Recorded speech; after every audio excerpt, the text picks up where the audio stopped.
Alrighty. What's happening, What the hell was people? that? Like, Happy Friday. who opens up a stream like that? What in the world? What's up, people? What's up? How we doing? How y'all living? Well, it's Friday here in Australia, but it is Thursday there in the Americas. Happy Friday. It's Friday then. Then what? Oh, what a day. It's Friday then. Saturday, Sunday, what? It's Friday then. And Saturday, Sunday, what? Weekend is almost here, ladies and gentlemen. Thank you for joining us today. There is 26 people watching. If you have not done so, drop a like. You like that? You know what today is? What is it? The 1st of April. It's April Fool's here in Sydney, Australia. And wow. So typically what happens if you know that it's the 1st of April is you pull a prank or you say something absolutely insane and then you tell people that it's April Fool's. But you said, you know what? Before we even have a chance to go there, I'm just going to tell all you guys it's April Fool's Day. Just letting you know. I mean, I don't know if you had anything planned. I mean, well, we could have been like, this is the last stream, you know? This is our last. This is our last one, guys. Yeah, we're finishing it up. Getting married and he doesn't like you guys anymore. I think it's just too overwhelming, all the support we're getting. I don't think I should continue doing this. Imagine. Okay, so there is a little bit of so I think you guys have been amazing helping us grow this channel, and I want to say a huge thank you because you guys have been like so helpful in liking the content, being a part of it and everything. So there's one in particular area that we're finding really hard to stay on top of, and that is these mock drafts and people getting in, people messaging us.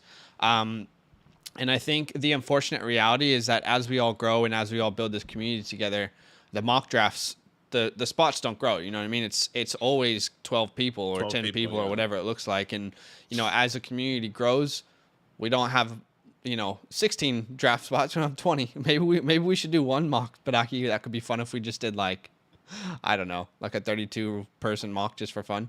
But I guess what we're trying to say is that I think from this point onwards, we're gonna have to set a limit on the amount of people who message us beforehand, because they're almost every mock now. There's enough people who are messaging us beforehand to the point where it would be a full mock, and that makes it difficult because then we're like gonna send a link out and like no one can really join. There's only a couple spots left. So from here on out, we want you guys to know.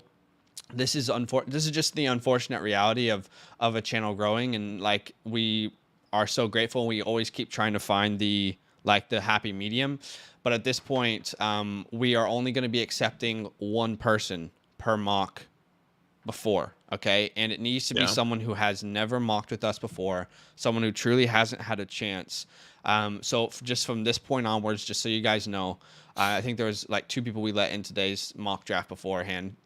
But from this point onwards, just so you're aware, there will only be one person who is able to get in a mock beforehand. There will only be one, and that's just the unfortunate reality because otherwise we're going to come live and send a link and it's going to be completely full already. So that is just something that you guys should be aware of. And, you have no pressure or obligation to do this either, but we also... The fact that there are so many people wanting to be a part of them, we saw that it was something that you guys wanted. So originally, we only actually did 2 mock drafts a week, Fidaki. I don't know if you remember that. We only did 2 originally. And then we were like, oh, let's do 3. Let's do 4. We're like, we want to keep like helping as many people and like building the community. But now it's at the point where we're like, oh, well, we can't really extend the days or, take our time from other things in our life. So the other thing I was going to say is if you want... we've added a mock draft that will be for our Patreon members only. In the live stream, it'll be a unlisted live stream. So you'll only be able to view that if you are on our Patreon Close Friends Plus and above.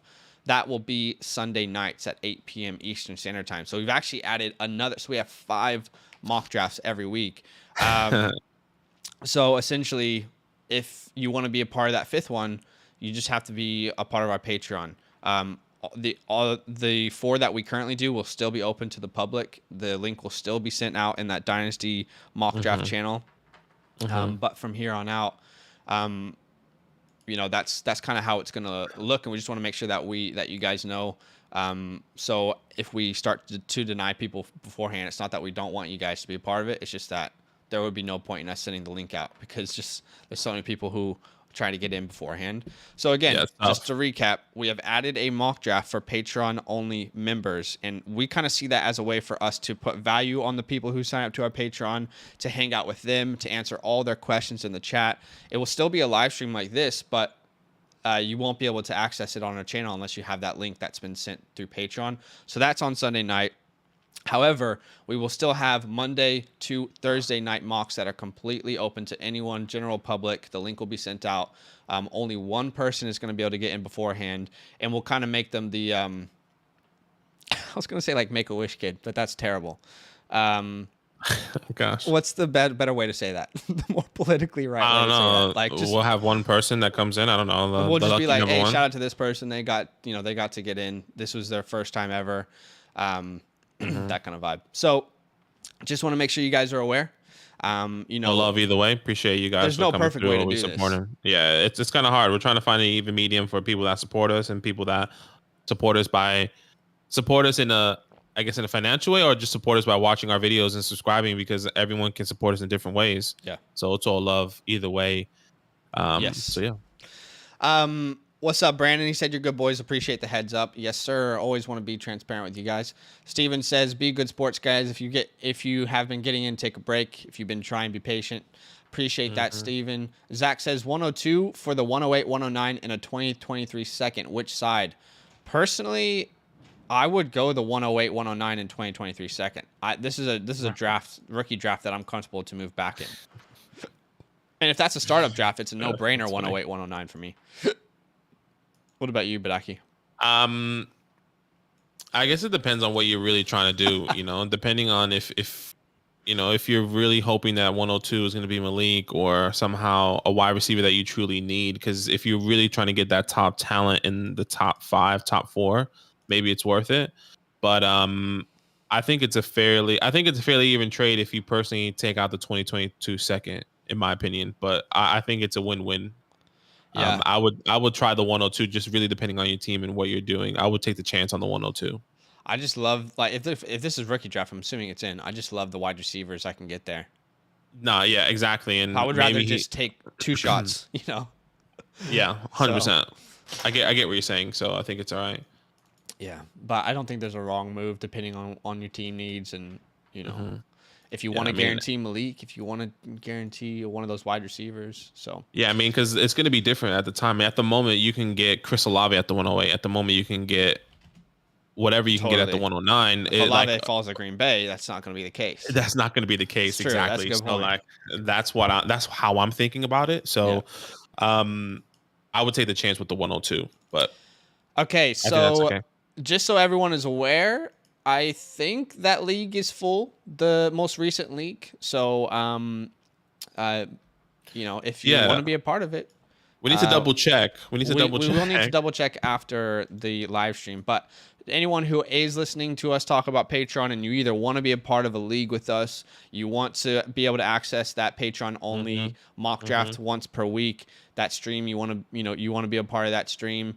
You want our rankings, you want Dynasty Redraft rookie rankings, you want the one-on-one advice. I mean, I feel like there's so much there. You got so much at your fingertips. The whole world is yours, but there's a link for you. And once that league is filled, we will send out invites to everyone. So this is going to be a good time, Badaki. I'm pretty excited. I mean, honestly, it's Friday for us right now. It is 11:17 a.m. on a Friday. It's Friday, then Saturday, Sunday, what?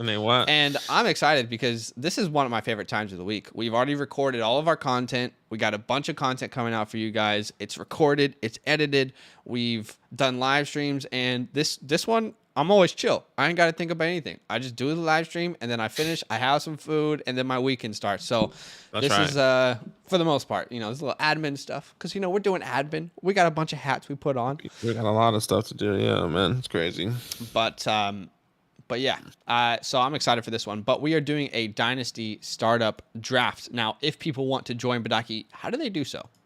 Yeah, description is pinned in the chat above or in the description below, solo.tl/fantasylandfootball. Super simple, super easy. Go to the Dynasty Damn It channel and then a text channel called Dynasty Mock Drafts. That's where we always send the link. You can see a couple people already talking about this mock draft in that channel. So if you haven't joined, once again, join our Discord is the easiest way to stay up with our latest content. Easiest way to stay up with our latest mock drafts and anything that's happening with us specifically. So come through, make sure you join the Discord. Bryce said, I have the 101, 105, 110, and 201, but my quarterbacks are Tannehill, Fields, and Baker. Do I trade picks for a quarterback not contending this year? So, I think someone already asked, well, I guess the bigger question is, what could you get?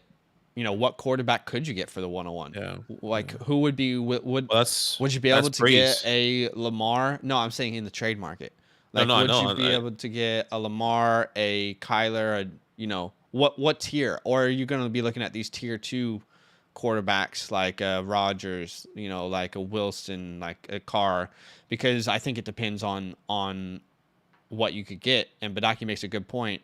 Maybe if you need quarterbacks, you take a shot on Malik, but or you try and use the 105 and the 110 and the 201 to move up to the 102. So you get Brees and you get Malik. It's tough because I don't know if Malik will fall to the 5. I'm thinking, well, yeah, that's why I said like try and take the 105, the 110, and the 201 and move up to the 102. That way you can guarantee Brees and Malik. I guess it's tough, maybe I would try. I don't know how your running back room looks like. I don't know how you see Brees Hall, but maybe it's worth selling Brees Hall for a top 5 quarterback. I don't know if somebody's willing to do that.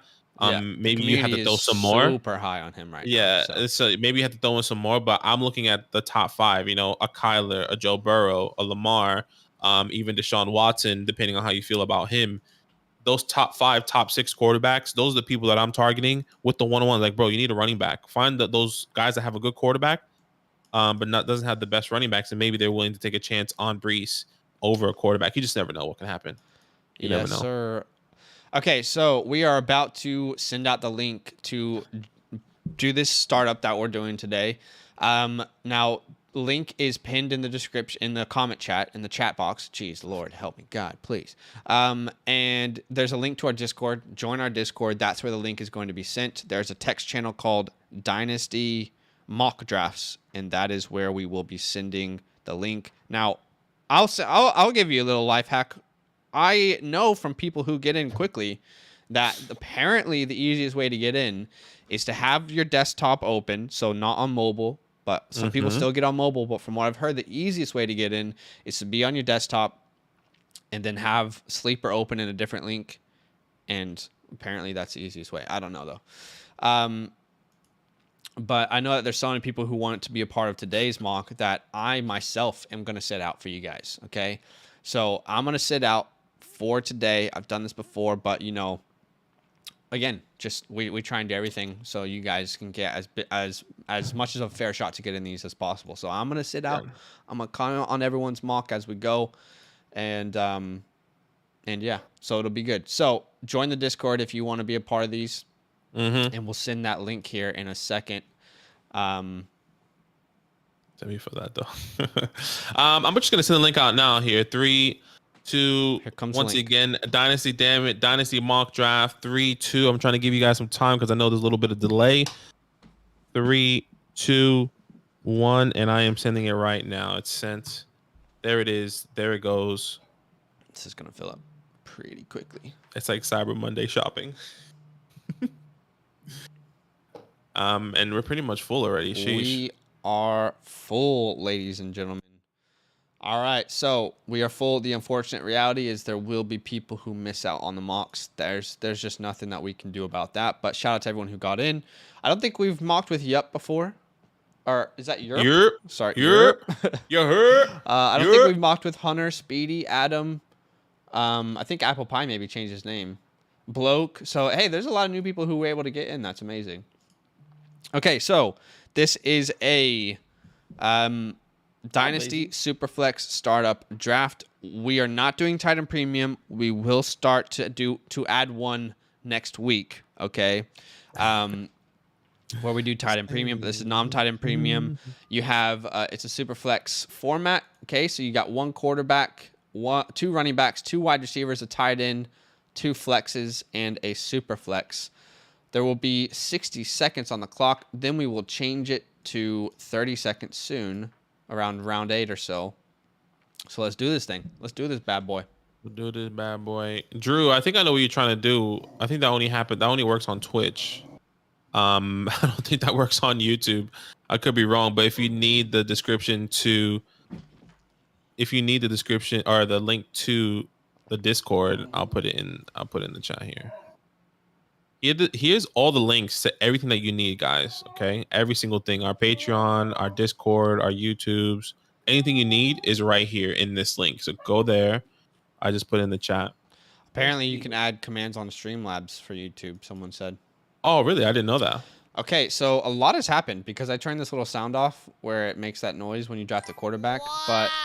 But there are 7 quarterbacks who just went off the board. Josh Allen, Patrick Mahomes, Justin Herbert, the Joe Burrow, Kyler Murray, Lamar Jackson, Deshaun Watson. Notice Deshaun Watson's at the 7. We kept seeing Deshaun Watson go as the 4th quarterback off the board. How do you feel about this, Badaki? Deshaun Watson at the 1-7. Yeah, it really it's your preference. Whatever you want, however you feel. I don't think it necessarily matters. I do believe he's deserving to be in the top 5, top 6 guy, but getting him at the 1-7, in my opinion, is a steal. Yeah, the thought process is that he probably is going to miss 8 games. We don't know that yet. Yeah, we just got to wait and see. But if that's the thought process, still getting him at the 1-7 is a tremendous grab, in my opinion. This is Dynasty. This is the long haul. So if he's only out for 8 games for the next 5 years, I'm chilling. West Side. So Jamar Chase at the 1-8. We used this, Badaki, about 2 months ago. We saw Jonathan Taylor anywhere from the 1-3. He normally wouldn't be available at the 1-7. I mean, I wonder if he will fall to me. Do I definitely try not this? that I just said that. Absolutely not. You just never know. Take somebody else, bloke. Bloke, mate. That's how you say it. Mate.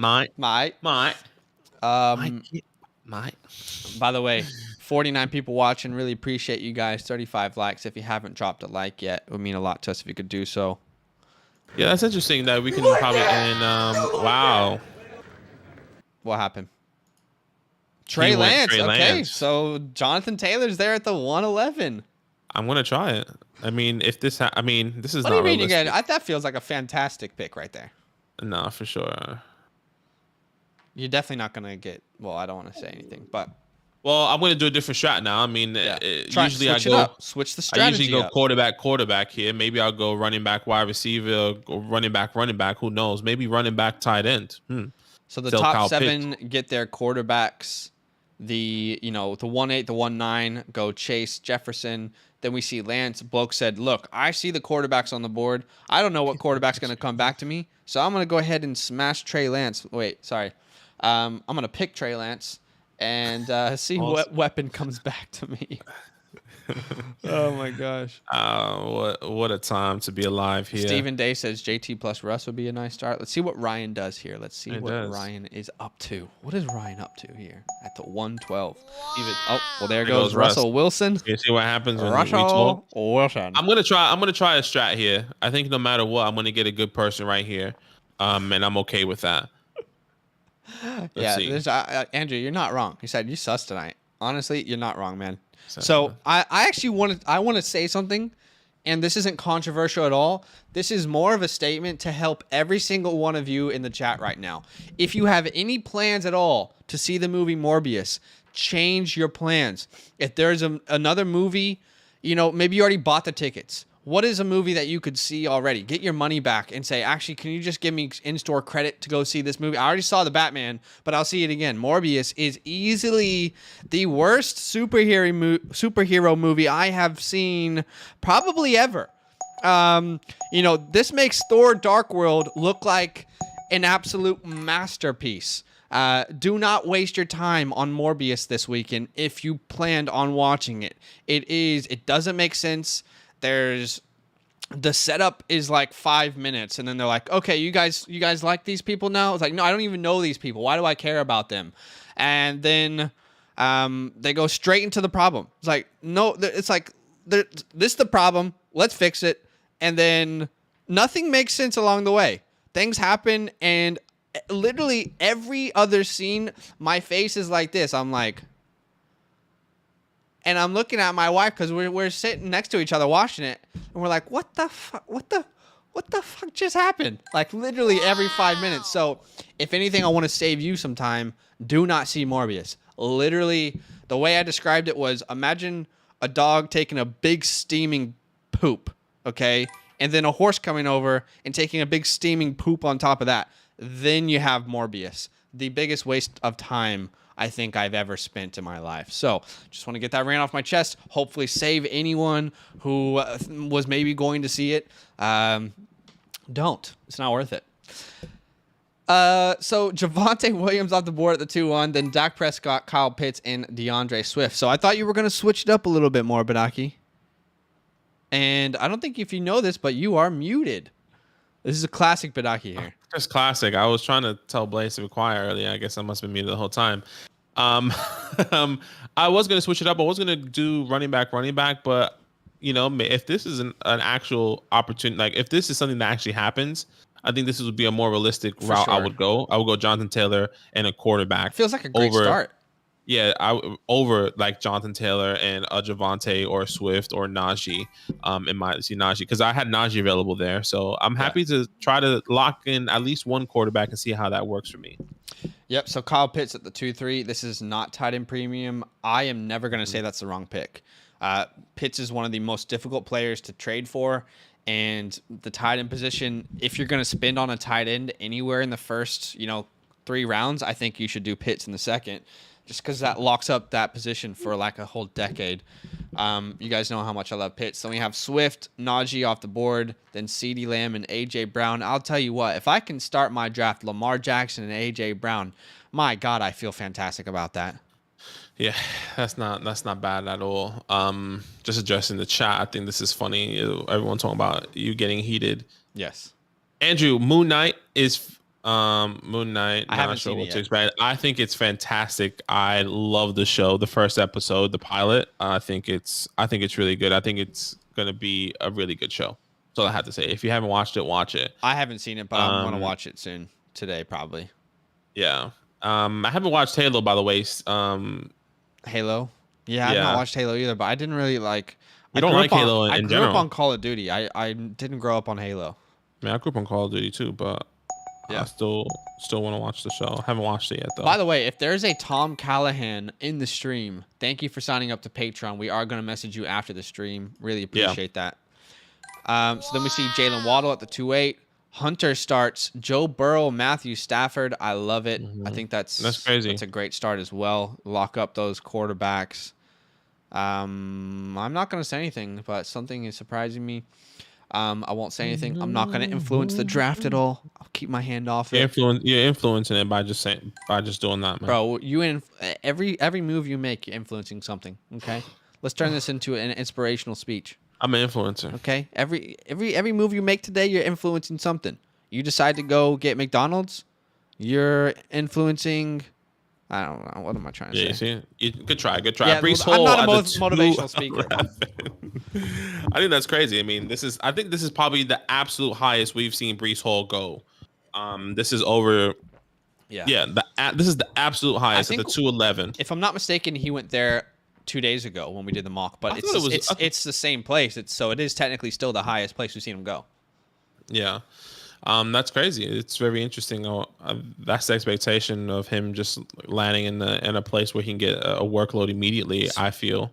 Speaking of, by the way, Badaki and I recorded a video yesterday on running back landing spots. We're calling it reality check. What are some realistic landing spots for these running backs, for these wide receivers? Those videos are going to be out this week. Really excited for you guys to see them. I had so much fun recording them, so I hope that they're gonna be fun to watch. Yeah, it should be really good. I'm excited to see what the people think about it. Yep. Cameron Evans says whoever takes Brees next is getting a steal.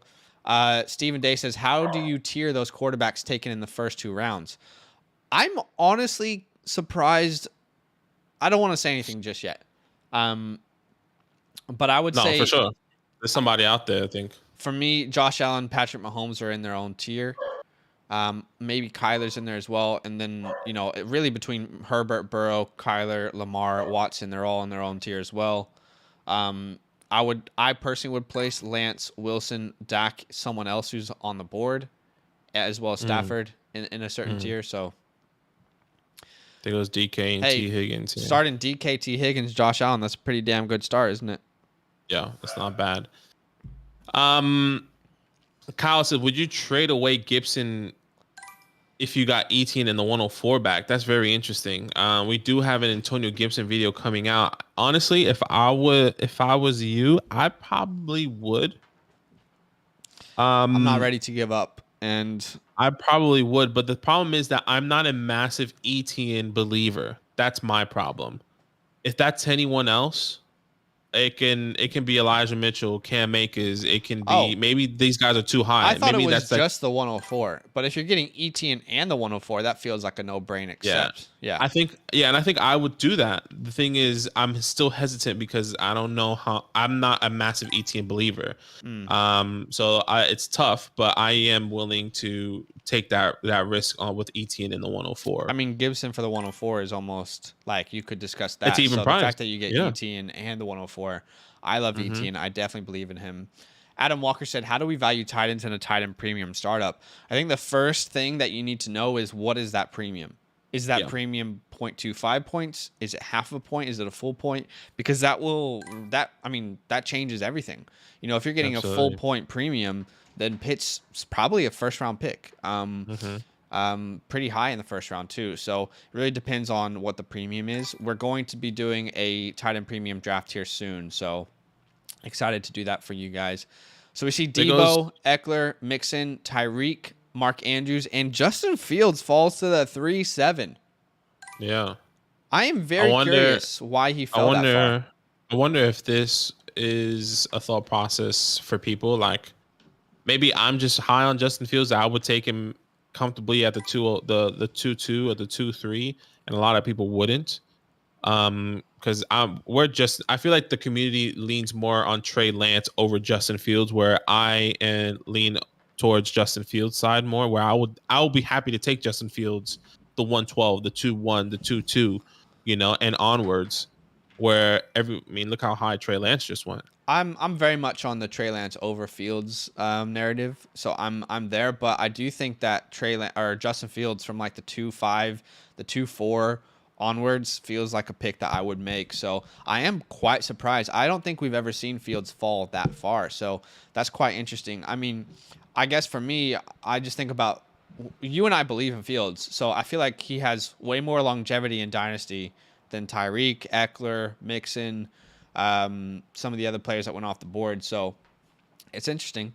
Then Trevor Lawrence goes right after him. I mean, if I'm 1.8 and this was a real draft and I missed out on Justin Fields by one pick, man, I would be tight about that.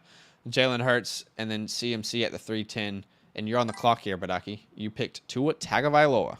Yeah, let me lock in my second quarterback here. I think I'm okay with getting to here at the 3, end of Yep. the third. It may feel a little bit early, but I gotta take my guy. He's not coming back to me. He's not Yep. going to come back to me. So I need to solidify both of my my quarterbacks. All right, so Javonte Williams, Dobbins, and Wilson here for Ryan's team. He's going to punt that QB2 and bet on the talent that he likes. So, Badaki, you're on the clock. You got two quarterbacks, one RB on the squad. Take us through the thought process here. Yeah, I'm thinking of who should I take.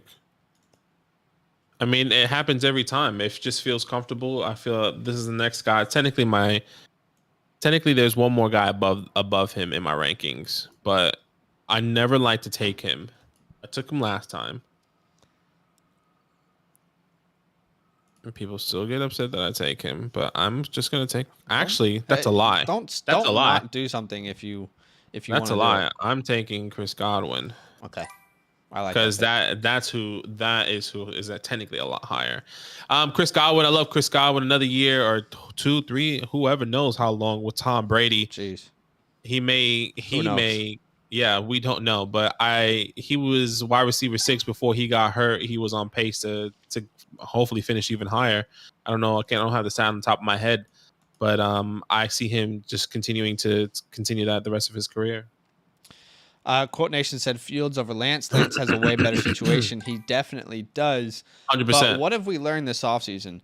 Anyone who's out there who's not drafting Justin Fields because of his situation, what have we learned? That situations can change in a heartbeat. What does the league look like now compared to 2 months ago? I mean, anything can happen with a drop of a hat. Tyreek is a Dolphin. Devontae Adams is a Raider. I think Allen Robinson is a Ram. So things can change in a heartbeat. So if you believe in Fields as a talent, then draft him as early as you want to. From the second round onwards. But I still am taking Lance over Fields personally because I believe in the talent, I believe in the system, but what I'm saying is I'm not shying away from drafting Justin Fields because of his situation. I still believe in the talent, and situations can change as we've seen this offseason. It can change in a heartbeat. You can draft a player that's an impact player for your team that changes the offense entirely. You can trade for someone. You can sign a free agent. I'm not going in Dynasty. We look at situation, but it's not the defining factor. Whereas in redraft, yes, situation is bigger than anything for sure. Yeah, I think for me with the Trey Lance Field, conversation, I feel like a lot of it is just skewed, like because no one has really seen Trey Lance for a full season. Yeah, no one's seen Trey Lance he's played 1 or 2 games and he's did better than Justin Fields. Like we saw what he did through 2 touchdowns, 3 touchdowns, whatever the case may be. And another thing that's so skewed is also, well, not skewed, but it's very true, is the situation. You're right. Debo, Elijah Mitchell, a fantastic offensive line, with all these weapons around him, George Kittle. Yes, it's better, but like the Bears aren't the same either. This offense and this organization has changed. They swept out they swept out the head office, and they're moving on to build over Justin Fields. So I think that's why it's a little bit difficult, and that's why I still believe in Justin Fields. I think what the issue is people view Justin Fields, his bus meter, way higher than they view Trey Lance. But I just think that's classic, like us being impatient as people. I mean, let's give Fields a chance to actually improve in the areas of his weakness. And it's not as if Trey Lance came out and lit it up every single game. Yeah, if you look at the Texans game, of course, he lit it up. He still threw a pick there.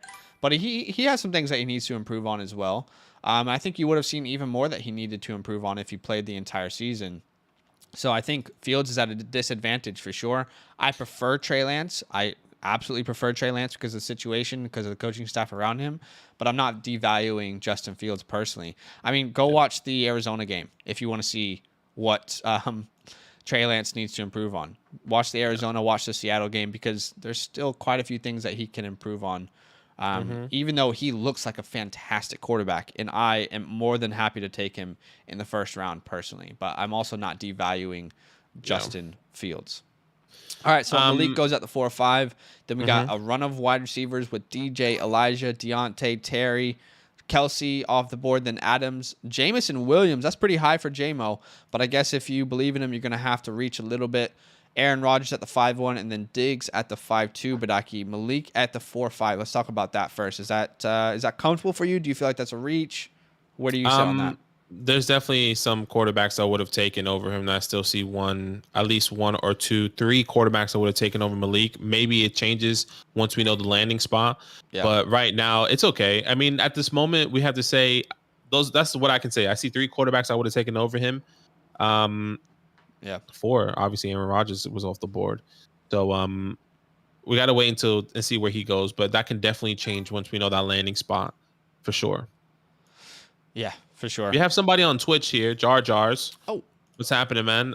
He says, yo, what wideouts are you guys projecting the Packers to take in the first round? We actually have a video. Olave feels like the most likely, doesn't it? Olave does feel like the most likely. We do have a video coming out on the most likely landing spots for some of these wide receivers. And if I'm not mistaken, the Packers is definitely on that list. So make For sure you check Olave, that yeah. out for Olave. So come out, check that out on our YouTube channel. If you're not subscribed to us on YouTube, man, that's also in on the about page on Twitch over there. So but yeah, Chris Olave, I think it feels like the most ideal spot. But we just had a report. I don't know if you saw that report overnight, Zach. Yes. Chris Olave and Garrett Wilson are projected to go even higher than where they're going. And Garrett Wilson was going in the top 8 or 8. That he was projected to the Falcons. Mm-hmm. So for him to go even higher than that, that means, I don't I think he'll go mean, higher than that. I think the report was more right now there's a big discrepancy in where Olave and Wilson go in mock drafts. You know what I mean? Whereas I think like the way I interpreted that report was that they're going to go much closer to each other. You know, from like pick 8 right, to like 12, 13, 14. right, okay. That's how I interpreted it, but I could be wrong. Hey, by the way, 62 people watching, guys. We have a like goal of 100 likes. It's probably unrealistic, but with your help, if you like that, we might be able to get there together. So drop a like for your boys. And by the way, if there's a comment that you really, really want us to see, you know, and we're not able to answer it, there is a super chat option. You are no pressure to use the super chat, but if you do drop a super chat, we will answer your question straight away. We just aren't able to keep up with every single comment in the chat, unfortunately. But I love that everyone's having convos with each other. What's up, Yeah, Lakers? awesome. Welcome in. Lakers times Washington football team. I missed that one. Luke, by the way, I wanted to answer your question. He says, what do you guys think of Kareem Hunt's situation? Lots of value there. I agree. I think he's a really good late round steal in these startup drafts. He goes super, super late. And I personally am one who believes that it doesn't make sense for the Browns to move on from him. I think he's a real asset to their team. And I think he's going to be a really, really valuable running back that people are getting super late in drafts. So. Blaze, she brings me a sock. Wilson okay, could go here. forward to the Jets. Have you heard that, Drusif? I would be surprised if any wide receiver went that high. I feel like we see the wide receivers from 8 onwards, but I could be wrong. The fact that the Jets have the 10th pick, though, makes me believe that they won't spend the first one on a wide receiver because there are so many quality wide receivers in this year's class, but I could be wrong. Hey, Jerry Judy at the 5'7". Did you see the workout videos with old Russell Wilson? Right. Oh, Russell Wilson. And he's like, he throws a ball. He's like, man, wow, good catch. Yeah, wow. Like, boy, he's got a like, rocket on his arm, doesn't he? What? 15 seconds here. I have somebody on my queue. I'm going based off my rankings here. Okay. I'm gonna go based off my rankings on this particular pick. He's not my next guy up. I'm taking Amon-Ra St. Brown here. Okay. The 5'11", and I think it's okay because I think whoever I want. What? Say something, Blaze. What do you want to say? She said something. But yeah, I like Amon-Ra St. Brown. I know the community a little bit iffy about him, but I still believe in him being my wide receiver too. There goes Travis Etienne off the board here. And Devonta Smith, which that's okay because I'm going to take another guy I believe in. And just while you're doing that, we will do draft grades at the end, just so you guys are aware. So we'll give out grades to each team. And by the way, I feel like Derek Carr at the 5'9", that feels like such a good pick. 31 years old, almost guaranteed to get a long-term extension there, and it's got Devontae Adams. So to me, I love that pick there at the end of the 5th. It feels great if you miss out on one of the top QBs to do that. And then Etienne, I love the pick of Etienne there at the 5'12". You guys know I'm an Etienne believer. I would definitely take Etienne over Saquon, over Derrick Henry. I know that's quite controversial, but I think that's great value for Etienne there. And now you're on the clock. You took Hollywood Brown. Love us some Hollywood Brown, don't we? Yeah, I like Hollywood Brown. I wanted to stack up my wide receivers, Blaze. And hoping that some of these running backs can come back to me, but we gotta wait and see here. Yeah. So Josh Jacobs keep going higher and higher, I feel. I guess. I mean, I don't know if it's in our community only or because of my love for him or if it's just everyone is kind of seeing similar things now. But I love it. I'm okay with him there. I'm more than okay with him there. You know what's funny is I got Josh Jacobs last year in our friend startup around the 7-1.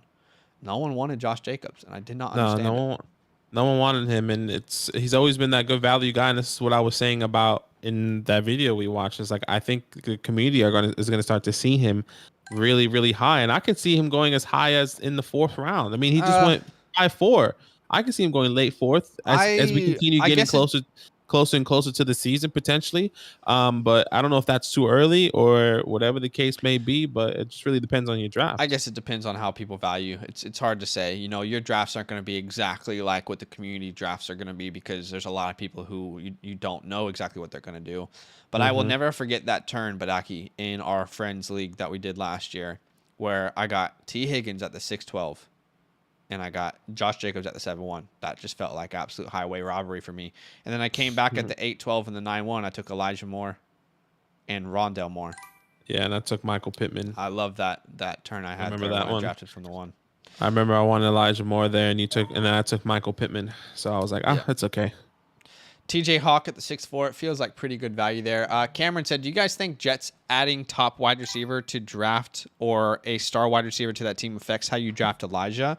I think Badaki and I are going to disagree Yeah. on this one, but I think it really depends on what wide receiver it is. London feels like a really great compliment, but if it's Garrett Wilson, if it's Chris Olave, I do see that as not an ideal situation for Elijah. I mean, I think they can both improve, but I feel like Olave could, like, his ideal role in the NFL, in my eyes, is like a very elite slot wide receiver.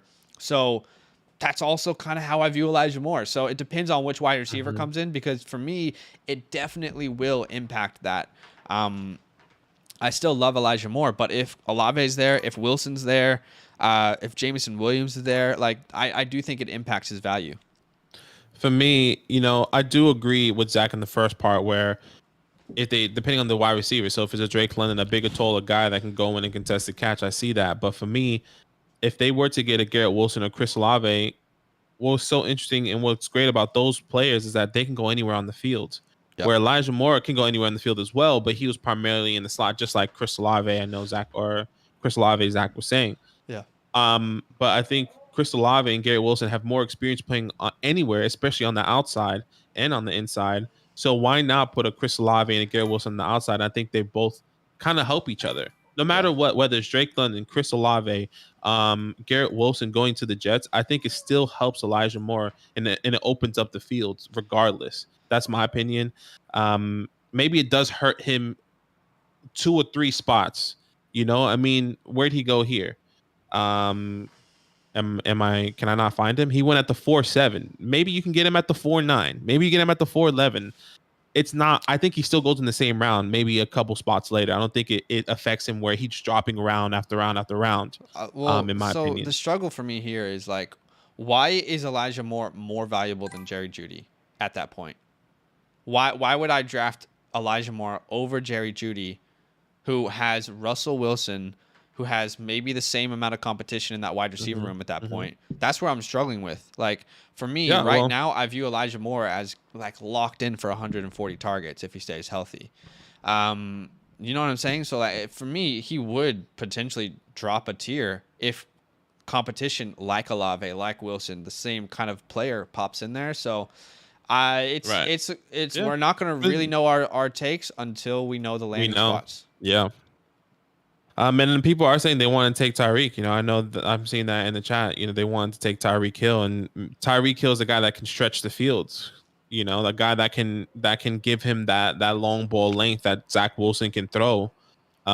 Is that Drake London? Is that Chris Olave? Is that Christian Watson at the end of the first or the early second? We don't know. We don't know who that is. And like Zach was saying, you just gotta wait and see who's that going to be until we can really think about it. But that's my thought process right now. If someone like that was to be drafted, I think there's a midway here as well when I talk about Jerry Jeudy, because I do think Jerry Jeudy is going to go higher the closer we get to startup drafts. So I think they might meet in the middle somewhere, maybe where Adams Diggs go. But yeah, I'm very interested to see the landing spots, obviously. So we'll see. So Dave goes heavy wide receivers to start. Then he gets Montgomery and Carter. Again, I love this strategy. I love getting great quarterbacks, great wide receivers.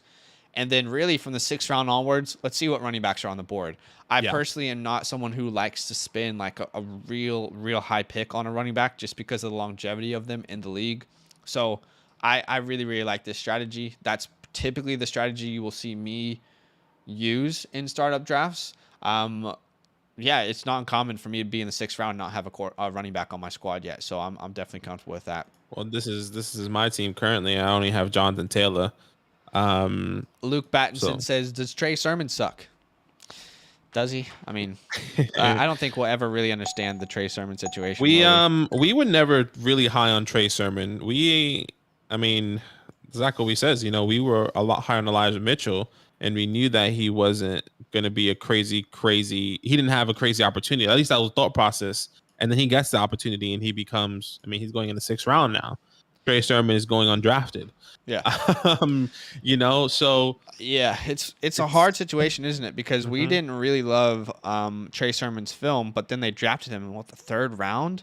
So We were I like, think okay, everyone's thought process was, well, he's going to lead the backfield, and then no one really figured that out. But look, no one expected. We can't even while we loved Elijah Mitchell, none of us ever thought that he would do what he did this year. So it's quite impressive. There is still a running back on the board that I am kind of baffled by. But I would have taken him way over some of these guys. Anyway, Cameron said people who have Walker over Brees for fantasy are being cute. I agree. I do think Brees kind of stands alone in this class, but there are some people who disagree. By the way, guys, I thought that my rankings were maybe interesting compared to the rest of the community, but then I watched Chris Sims. Has anyone seen Chris Sims' top 5 wide receivers this year? That is very counter. I mean, he doesn't even have Wilson or Olave in his top 5, which is so interesting. But I did love that we both had the same wide receiver 1 in the class, Jamison Williams. So I felt great about that. I didn't feel so good about him not having any of those Ohio State guys in his top 5, but who knows? Yeah. All right, there it goes. Kenneth Walker. How does Kenneth Walker fall this far? I don't understand that. Yeah, look, once again, another guy that we got to hope and wait and see where he lands. Another guy that's on that video. We did Brees Hall and Kenneth Walker in this video with the most ideal landing spots. I like my spot.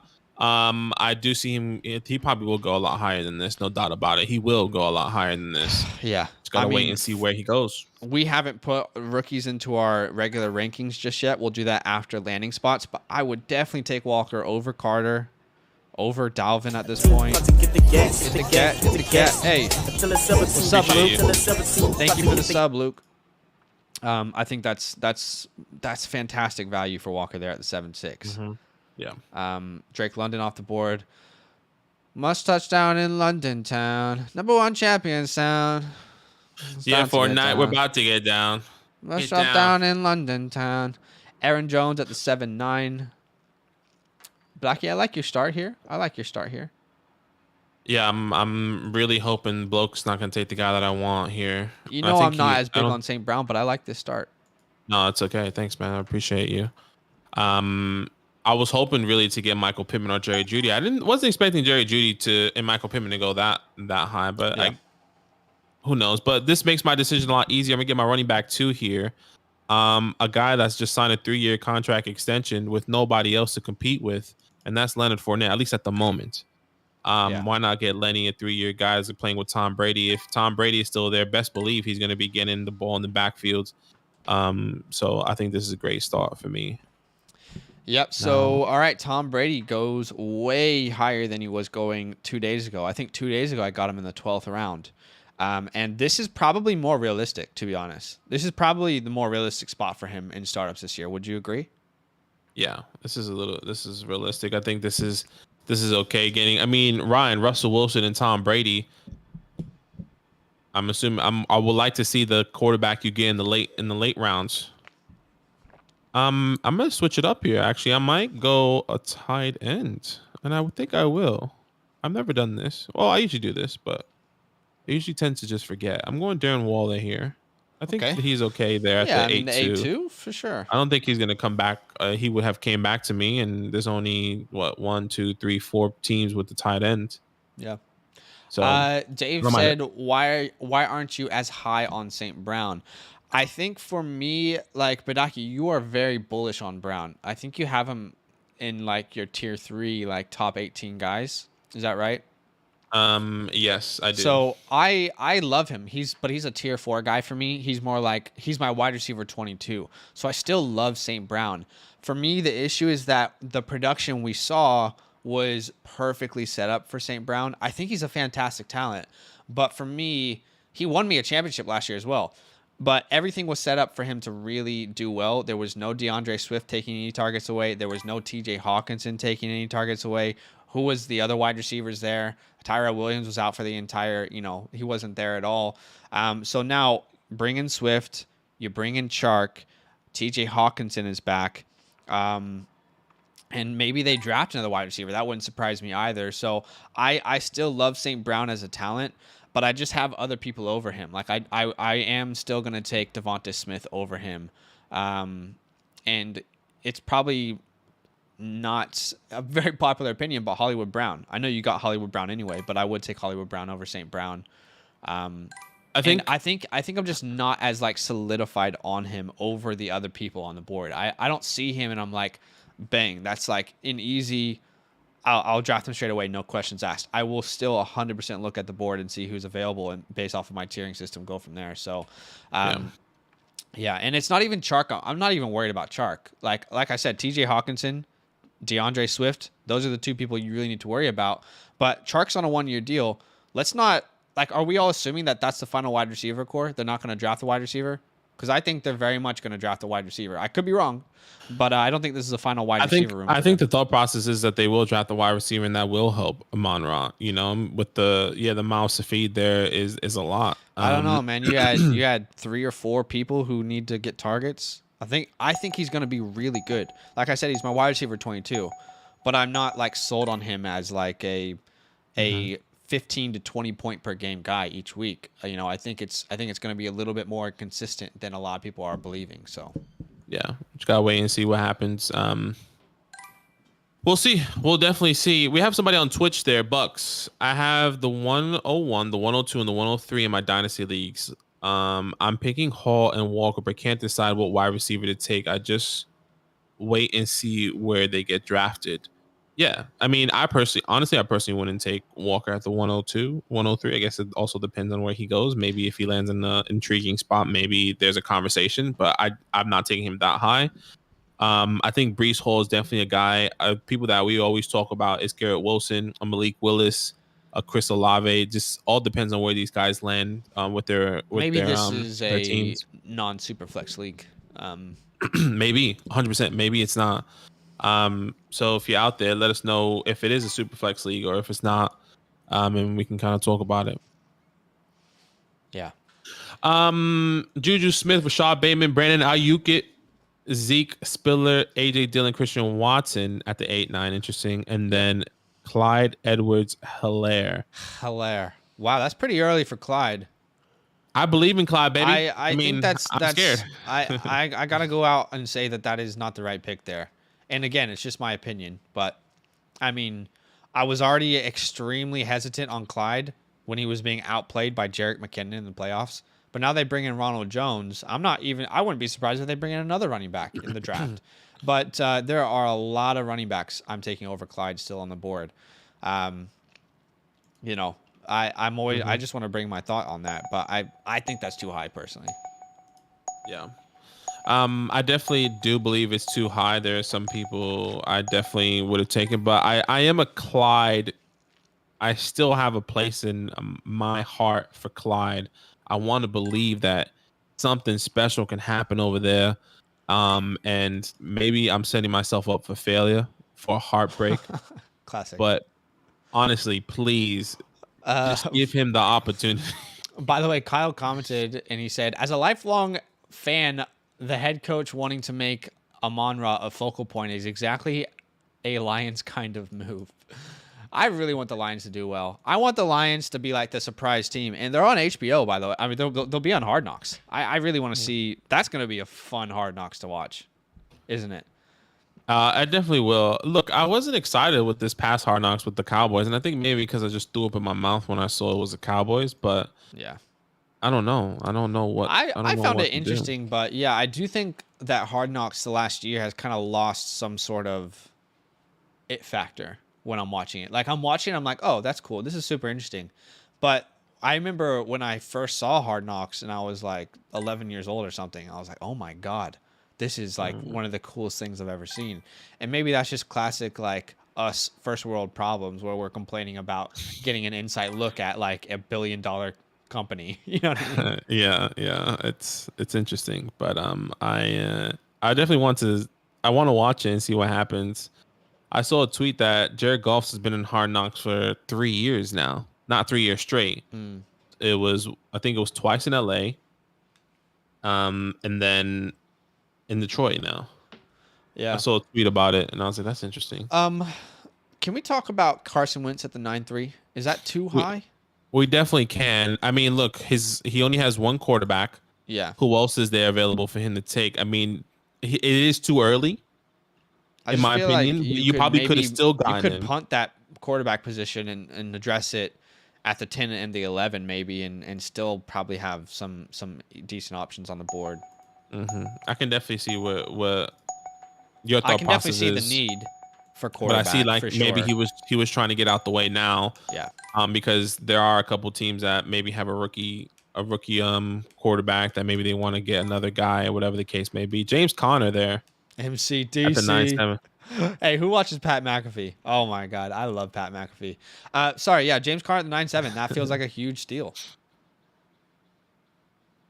Yeah, I guess I we don't like want it to talk right there. about it anymore. That's no. Sorry, I was reading the chat. It does feel like a steal. Alvin Kamara, Zeke, and James Conner. It's not a bad running back room. Yeah, not I terrible. guess It's old, but it's not terrible. you got the young wide receivers. Maybe you can get a running back in the draft or whatever the case in 2023. Depending on how you kind of want to build your team. See, the thing for me here is what's hard for me, and hindsight is everything. But here with Apple Pie's team, hey, why don't we go London? Why don't we go London or Olave or someone in the 6th, or sorry, Kenneth Walker or Mitchell or one of these younger guys instead of Alvin Kamara, and then still grab the wide receiver that we want, because I don't know. Would I take Kamara over Elijah Mitchell right now? Probably. Yeah, he's at such an interesting age. I really feel like Kamara's best ball is behind him, unfortunately. But I could be the only one thinking that. So maybe it's just me. I have an issue with Portland, Kamara. man. Cortland is fantastic value at the I wanted 9-10, to by the take him. way. I wanted to take him here today with this. I was going to take him in either the 9-11 or the 10-2, and I really I wanted saw to take him. a tweet the other day, and someone said Cortland Sutton is this year's Cooper Cup, and I thought, my God, like we could see a top 12 finish from Cortland Sutton. I don't think he's going to be Cooper Cup, but it's very realistic possibility I think with it's his very play style. realistic, and I like it. That's the way. And we're just gonna continue to run. I'm actually gonna Is that a go. question or a statement? Sure. What should I do? Running back here? Um. Yeah, I'll go running back. I'm gonna go another running back. I'll take Miles Sanders, my RB3 here as 9-11. I think I'm okay with that because there's plenty of wide receivers I'm happy to take here. Okay. Hey, let's change the clock to 30 seconds. Oh yes. 30 seconds on the clock. That way we're not here for the next 12 hours. On Twitch, there, Buck said it's not SuperFlex. It's one QB league. Okay, so that makes sense then. Maybe Walker should be in that pick then. Yeah. So it can be Walker, and then once again, Garrett Wilson, Chris Olave. It really depends on who you believe in. It can be a Drake London. People are really big on Drake London. There goes Allen Robinson, one of the guys I was going to take there, which is okay because I still have another guy to take. Is my guy, the beloved New York Football Giant, Kadarius Toney. I'm happy to get him there. I was happy with Allen Robinson or Kadarius Toney there. So, yeah, you have a couple options there, Bucks. So I think that's okay. So don't stress about that. I definitely think one quarterback league. I think Walker does become a top 3 pick. So I'm cool with Brees, Walker, and then whatever wide receiver you want to take a shot on as well. I think that makes a lot of sense. Just don't go Isaiah Spiller. Tony Pollard at the 10-3. I think that's a fantastic pick. I am much higher on Tony Pollard than the rest of the community. I would rather have Pollard than Clyde. I would rather have Pollard than Spillard. I know people aren't going to like that. Yeah. I would rather have Pollard than these Patriot running backs. I know, again, people aren't going to like it, but I think that's fantastic value. Ron the Don at the 10-4. Hey, let's start hyping up Ron the Don a little bit, okay? AJ Green is gone. Christian Kirk is gone. There are talks that he's going to be a pivotal part of that offense, and I have a lot of Rondale Moore stock, so I am more than okay to wait and see. Let's see what happens, you know? Rondell Moore, the new running back. The new The running new back. Rondell Moore, the new Chase Edmonds. I think he said he wants to use him like Debo, and then I thought to myself, well, he ain't got the body like Debo, so don't do that. Well, he ain't got the bio like Debo, and for one of the guys that we talked about in the wide receiver video, landing spots, that would just debunk that whole thing, and then Rondell Moore is right back to being. I this think guy he in can the still be slot. successful in that scenario because, again, D-Hop longevity there, but I get it. It would definitely hurt him. Pollard or Dillon, I would go AJ Dillon there. I'm not gonna go Pollard over Dillon. No, I still have Dillon over him. But I do have Tony Pollard as my running back 26. People are gonna hate that, but I think the split gets even bigger this year with Zeke. I mean, it really wouldn't surprise me if we finish the year and it's a true 50-50 split. Almost, I think, like Nick Chubb, Kareem Hunt 2 years ago of what the value could be. You know, no Amari Cooper. Let's maybe use these running backs a little bit more. All right, Sky Moore off the board, then Gallup, Madison, Gabe Davis. I like Madison. I don't know if this feels like I feel like there's better players on the board at this point, though. Madison, I don't think is a person that is. Like, let's say I don't think they trade Dalvin Cook. How confident are we, which isn't going to happen, or they cut him or whatever. How confident are we that Madison is really the answer there? Because I think that's why people keep drafting Madison. I think he's a good running back, but are they not going to draft someone? Are they not going to sign a free agent? Is he really going to get that kind of workload? I personally don't believe so. Gabe Davis, yeah. I think Hunter Renfrow becomes good value here at the 10th. Brandon Cooks becomes good value. Then we see Rachaad White off the board.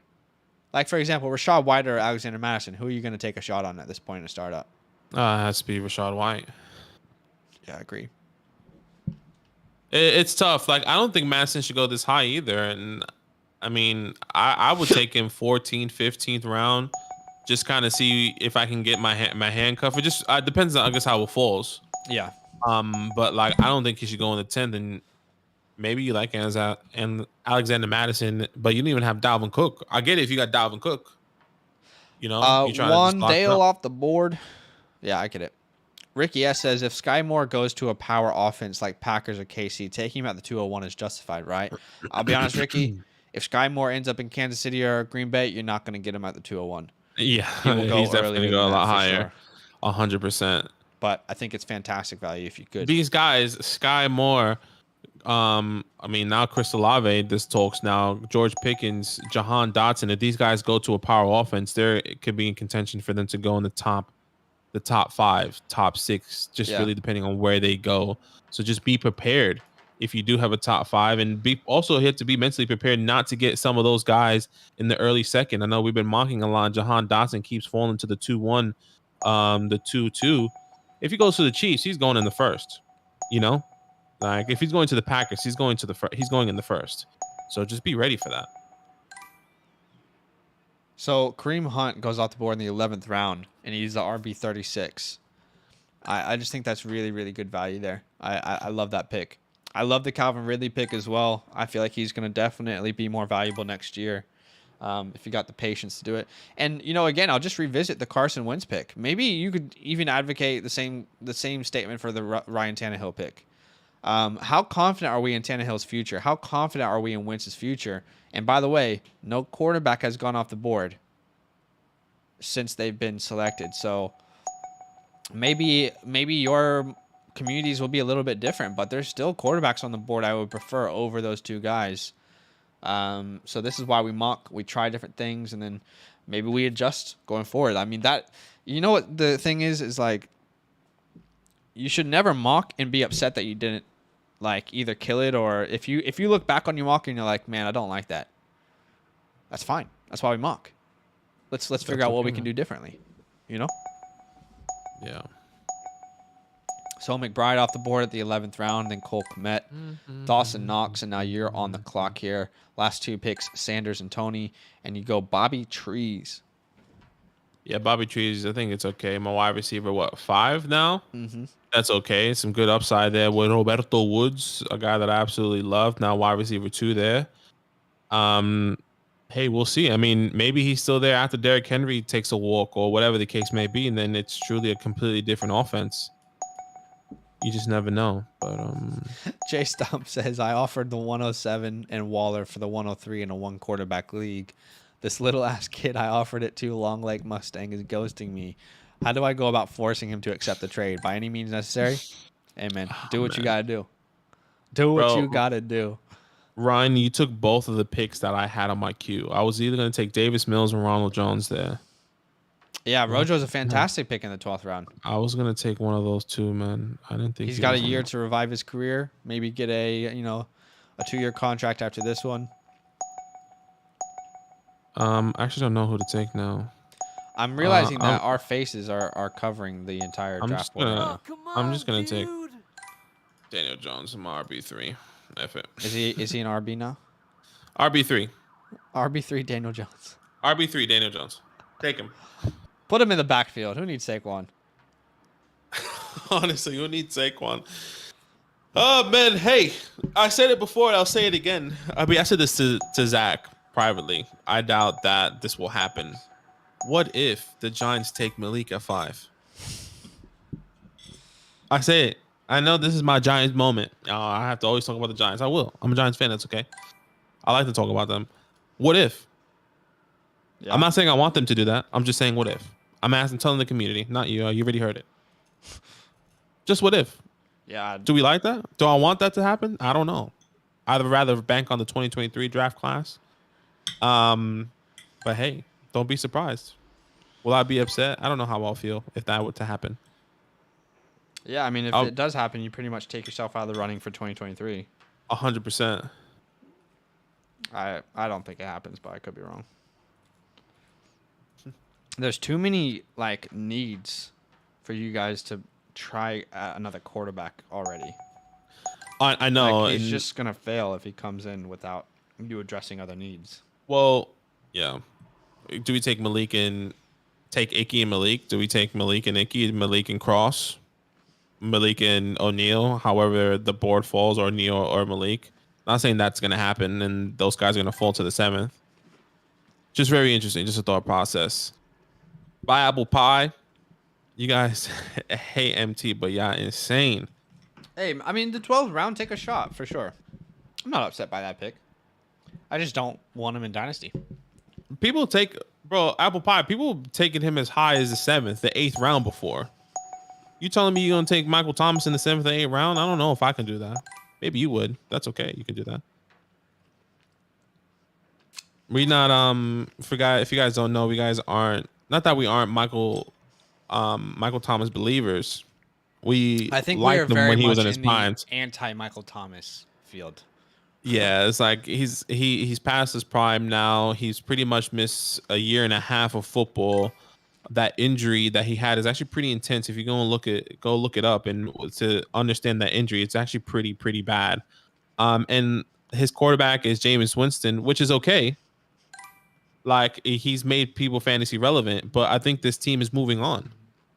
This team has to move on. I mean, maybe he does have one more decent year. Maybe he has half of a decent year. He's not he's the long answer. I think I would still rather take a rookie over Michael Thomas. Yeah, for sure. But I mean, that's just me. What do I know? I don't know. I don't really know much. Yeah. I mean, we were saying the same thing about Julio Jones last year. Yeah. And people were like, it's Julio Jones. Like, we know. But it's also at the twilight here. Yeah. But Ricky had a good question. He said, points per game wise, is it crazy to think Russ and Carr are going to be closer than people expect. I don't think that's crazy to say. No, I mean, Russ and this is Carr definitely could be pretty close. this is a tough division. And we said that if you want fantasy players, you want them to be in the AFC West. Like, yep.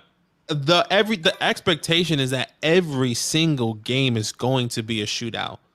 Like, and it won't. Yeah, it won't. But like the expectation, that's what it's going to be. It's either going to be a shootout or a blowout. Yeah. You know, like it's going to be one of those flip flop games where, like, you know, Justin Herbert and when the Chargers played the Raiders and they were going back and forth and it was like a defensive game. And then you just have one big play when, you know, Keenan Allen or Mike Williams gets the touchdown. You're like, oh shit, yeah, that's exactly what I needed for my team. And the other side is like, damn, you know, like Josh Jacobs got me like 9 points because they couldn't run the ball. That's another thing, you know. I might be anyways, that's a whole different conversation about Josh Jacobs and the offense. Anyways, but that's the thought process. I want everyone, as many people as I can possibly get in the NFC West or AFC West. I'm eating some banana bread right now. Did your mom make it? You got it from Kohl's? Wifey. Oh, she made it. You love to see it. Tell her to bring a piece on Saturday. Apparently, we're not going to that spot that you like. We're going to another spot. That's fine. I've never been to that spot. I'm just saying, I don't know. I think what's gonna happen is I'm gonna eat the wings. I'm gonna be like, and Steve is gonna be like, "How good is it?" I'm gonna be like, "Yeah, it's good." You know what I mean? He's like, "No, bro." He's like, "Bro, no, it's good. Like, this is better than the other one." I was like, "Okay, Steve." Be like, "Okay, yeah." Dave said Michael Thomas is completely off Dynasty draft board. Personally, don't think there's value tanking him anywhere. Yeah, that's how. Oh shit, I'm on the clock. Am I on the clock? Holy shit, you are. I think at some point it becomes value for sure, but I'm just gonna take Cordell Patterson. I'm panicking. Let's go, team. It's just so hard. You probably don't like that pick, do you? I mean, RB4, take a chance. I don't like the pick, but it's okay. I mean, this is probably the worst. If we're talking about pick. Michael Thomas, we gotta talk about Patterson the same way. Nah, man. I mean, come on. Come on. RB5? RB6? What did he finish? I don't know, but I know that he fell off real quick. RB9. Does she use chocolate chips and banana bread? Nah. I don't actually like chocolate. Yeah, I'm quite strange. We all know the word we're all going to use there. I won't call you that, but it's okay. There goes Jacoby Myers and Russell Gage, and I'm taking my boy Nico Collins. I love this guy.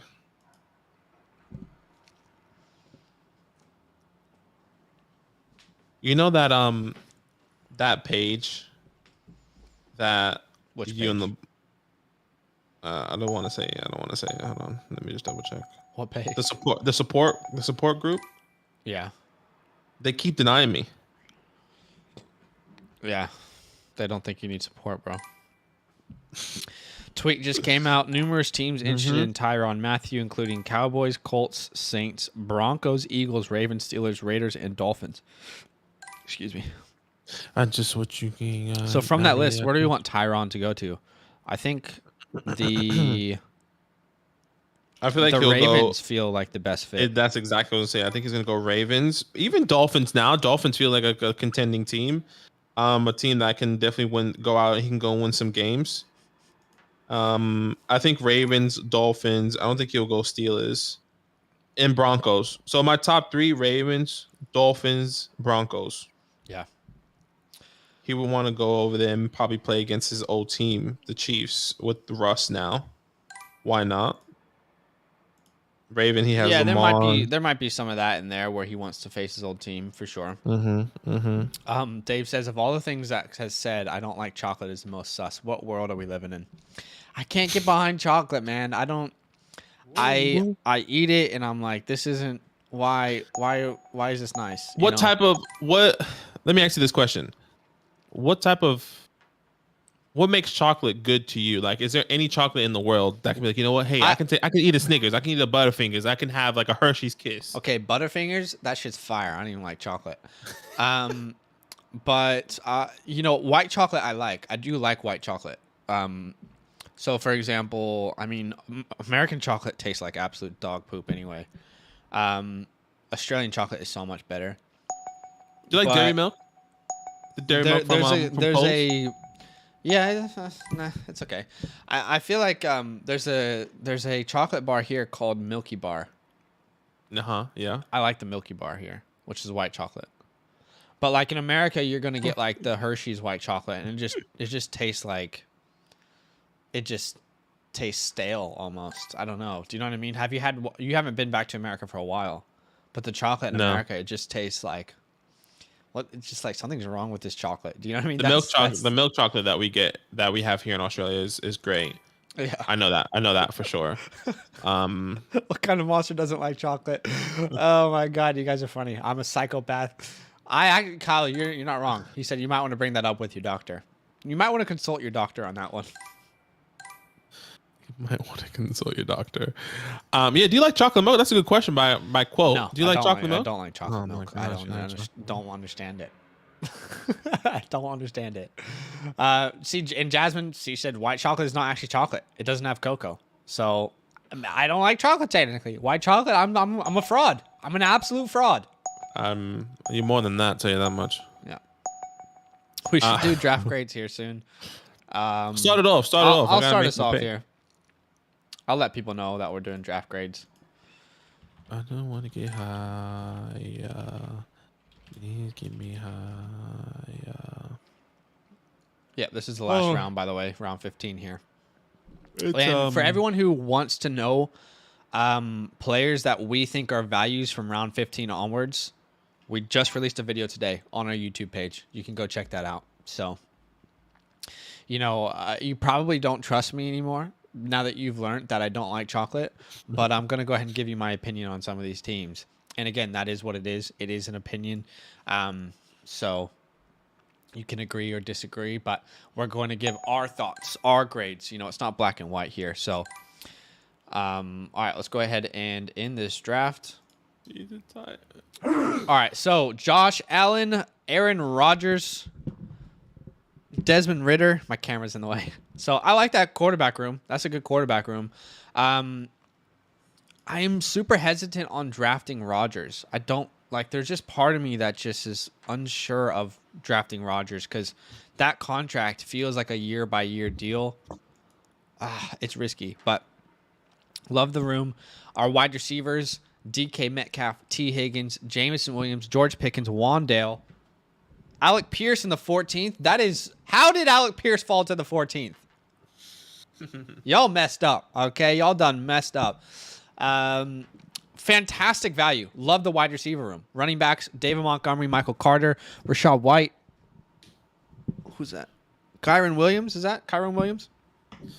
Yes, Kyron Williams. Tight ends are Pat the Dragon Freiermuth and David Njoku. I like this team. I will say, Dave, I don't love the the running backs we chose. Okay, so for example, David Montgomery, Michael Carter. I do think I would be taking Kenneth Walker definitely over Carter. It's questionable with Monty right now, but I do think I'm taking Kenneth Walker over Michael Carter at this point. I honestly, I remember seeing Kenneth Walker on the board here at the 6'10", and I thought, man, one of these guys is going to get an absolute steal. So that's something I would have done a little bit differently. I think Rachaad White is good value there. Let's see if Kyron Williams pans out. It's not a solidified, it's not an all-star running back room, but I think there's enough there. Jameson Williams. I'm a big Jameson Williams lover. However, I can't take him over Judy Pittman at the moment. Maybe that's me. I don't know. I just don't think I can take him that high just yet. I like this team, though. This is a really good team. Good quarterbacks. Great wide receiver room. And, you already got some solidified guys, so I guess you could take a shot there. Great tight end room. I think Njoku's a fantastic pick. This is a B plus team for me. A B plus, really close. A minus B plus. I'm just not certain of the running back picks we made. I mean, if Kenneth Walker's here, this is an A minus team for me. Easy. So Right. really close. Okay. You're Patrick Mahomes, Ryan Tannehill, Jimmy G, Baker Mayfield. Then you got Brees Hall, Dalvin Cook, Kareem Hunt, Debo, Adams, Diggs, Claypool, Cooks with Kittle, Henry, and Smith. One thing that comes out to me is that the running back room depth, not too much. I can see how you get Brees Hall the 2-1 with Dalvin in the 6, and then Kareem Hunt is a good RB3, but we don't. I see the opposite the way that Zach sees. I don't see. I know the community probably thinks that Kareem Hunt can come in and be a guy that can get more opportunity or has good value. Maybe at the 11-2 is probably great, but for me, I see him kind of declining. I think this offense will be more efficient in the air now, where maybe Kareem Hunt really is just going to kind of be like Okay. not a James Conner. Not that he won't have amazing runs, but maybe I see him more as like he can just be that goal line guy I can now. see the convo. I will say, by the way, I Mhm. probably would take a shot on Penny over As Kareem at this point. Yeah, and I think I probably would take a shot on Penny over like a Baker Mayfield or somebody like that, depending on where he was going. But yes, I get what you're saying. But that's the thought process for me with the Kareem Hunt. So I understand it. I still think it's okay at the 11-2, I think but that's that's my such good concern. value. Yeah. Yeah, that's my concern. I think you have great wide receivers. Debo, once again, Adams, Diggs, Claypool, and Brandon Cooks, fantastic. George Kittle at the 7-2, I mean, Yeah. amazing as well. Yeah. And I think you kind of made up on the quarterbacks. Ryan Tannehill at the 9-2, I think that's okay. I think Jimmy G and Baker Mayfield, I would have taken a shot on someone else like a Matt Ryan, a Jameis Winston, over Baker Mayfield, even though those guys went earlier. But Mitch that's what I would Trubisky. have. Yeah, those are the guys I would have taken over Baker Mayfield just in general. Even Jared Goff. We don't know where Baker Mayfield's going to land, or even if he's going to play. He probably plays for 8 games and Deshaun Okay. comes in. But that's the thought process. This team overall is a good team. I'll give it just a B flat. Okay. B flat. All right. Fantasy Lord. Our Lord and Savior. Justin Herbert, Carson Wentz, Samuel Howell. Our wide receivers are Coopy Cup, Keenan Allen, D Hop, Hunter Renfrow, Tyler Lockett, John Mechie. Our running backs are Eckler, Henry, Clyde, and Gordon. Who, please, Melvin, sign somewhere. Stop giving me anxiety every single day as a Javante owner. Tight ends are Kelsey and Weidermeyer. So this team, it feels like the picks that you made were very much aimed towards a win now team. I mean, to be honest, now that I look at it, I mean, Clyde is 22 years old. I don't think he's a running back of the future, though. I don't think he'll ever be a feature guy. And I guess Howell and Weidermeyer are really the only futuristic pieces. Herbert obviously is in that category, but every other piece here feels like a win now selection. And if your goal was to win now, I'm not sure that Carson Wentz is your ideal quarterback too. I think it's probably very necessary for you to have gotten a better quarterback too early on if you want to be a win now. Maybe you go Derek Carr at the 5-3, and at the 9-3 you can go James Conner instead of Derrick Henry. I know it's a downgrade, but you see what I'm saying? Like quarterbacks, Yeah, I think that tier dropped off quicker than you maybe expected. So for it being a win now team, I don't love this quarterback too. And after that, running back room, pretty top heavy. I don't think Clyde's going to be a guy that we can rely on. Melvin's going to return some good value for you for sure. Wide receiver room is quite old, but again, a win now team. This definitely puts you in that window along with Travis Kelce, who's probably going to get 160 plus targets this year in that offense. So yeah, I like this team. However, again, I think that there were better picks that we could make. I think the Clyde pick I know it's in the 8th round, but I think there was just a lot better players we could have selected there, especially now knowing that it looks like it was a win now strat. I mean, James Conner is the much, much better pick than Clyde. Yeah. We would definitely be having a different conversation with Clyde once we understand what his role is going to be. If he's purely a pass catching back, then maybe they're not saying it will still be okay at the 8-10, but maybe we know his role. At the moment, we don't know what the hell he's going to be in this backfield. And it'll be very interesting to see. He's going to be a guy that can be a steal in drafts next year, potentially, if he gets that pass catching. Not if he's drafted this high. No, 100%. But I think the value or the what's the word? The fantasy points he can get can definitely help teams win. I think just if he gets that pass catching back roll, and we know that's Sure. him for sure. Sure. We just haven't never seen Patrick Him do Mahomes that. be a dump off quarterback. Yeah, Dump off exactly. quarterbacks are the guys who aren't mobile, who don't extend plays, who are like, Yeah, oh God, the defense is in my face. Where's my running back? Patrick Mahomes is like, I'm gonna scramble out this bitch and throw a 40-yard pass. You know what I mean? classic. So there's a lot of things I would have done a little bit differently here. So this is going to be a C plus team for me. C plus. Again, I think that you can absolutely win now. There's just like 3 moves I would have done differently that could bring this to a B plus. So Okay. Okay.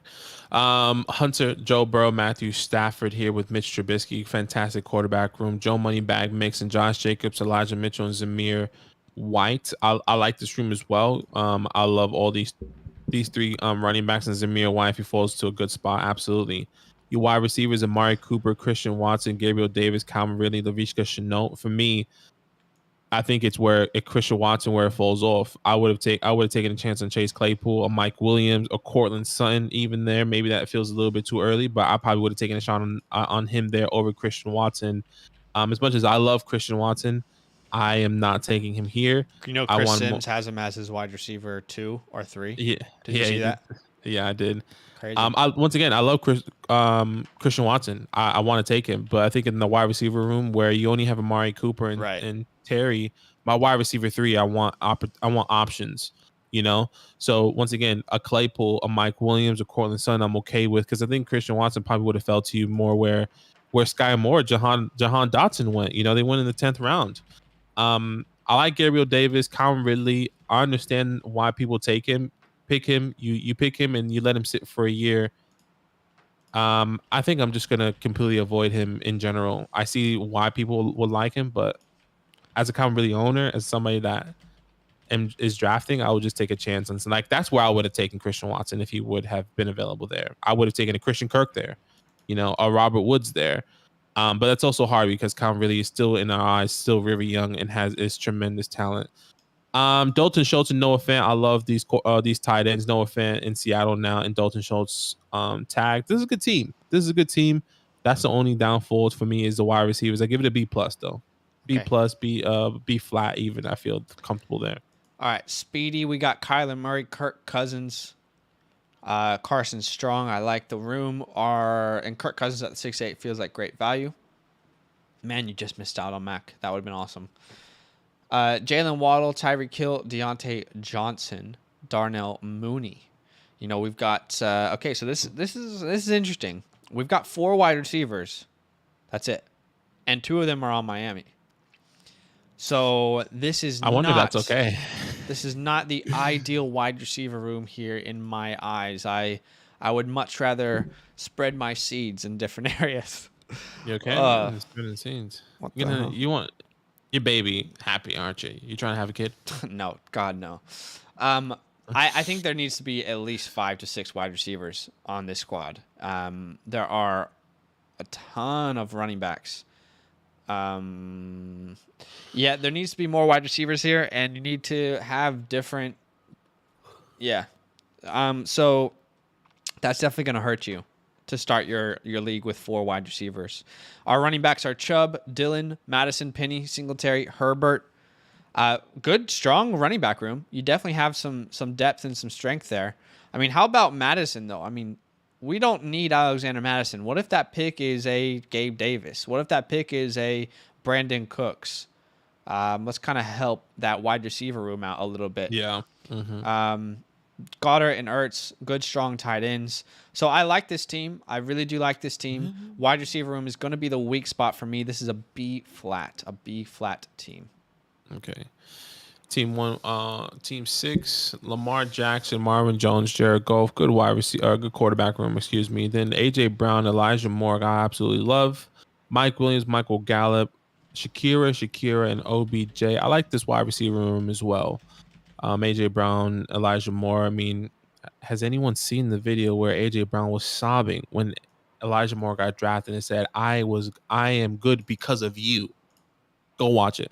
That's why I love Elijah Moore, and I believe he'll be just as good as I hope as AJ Brown.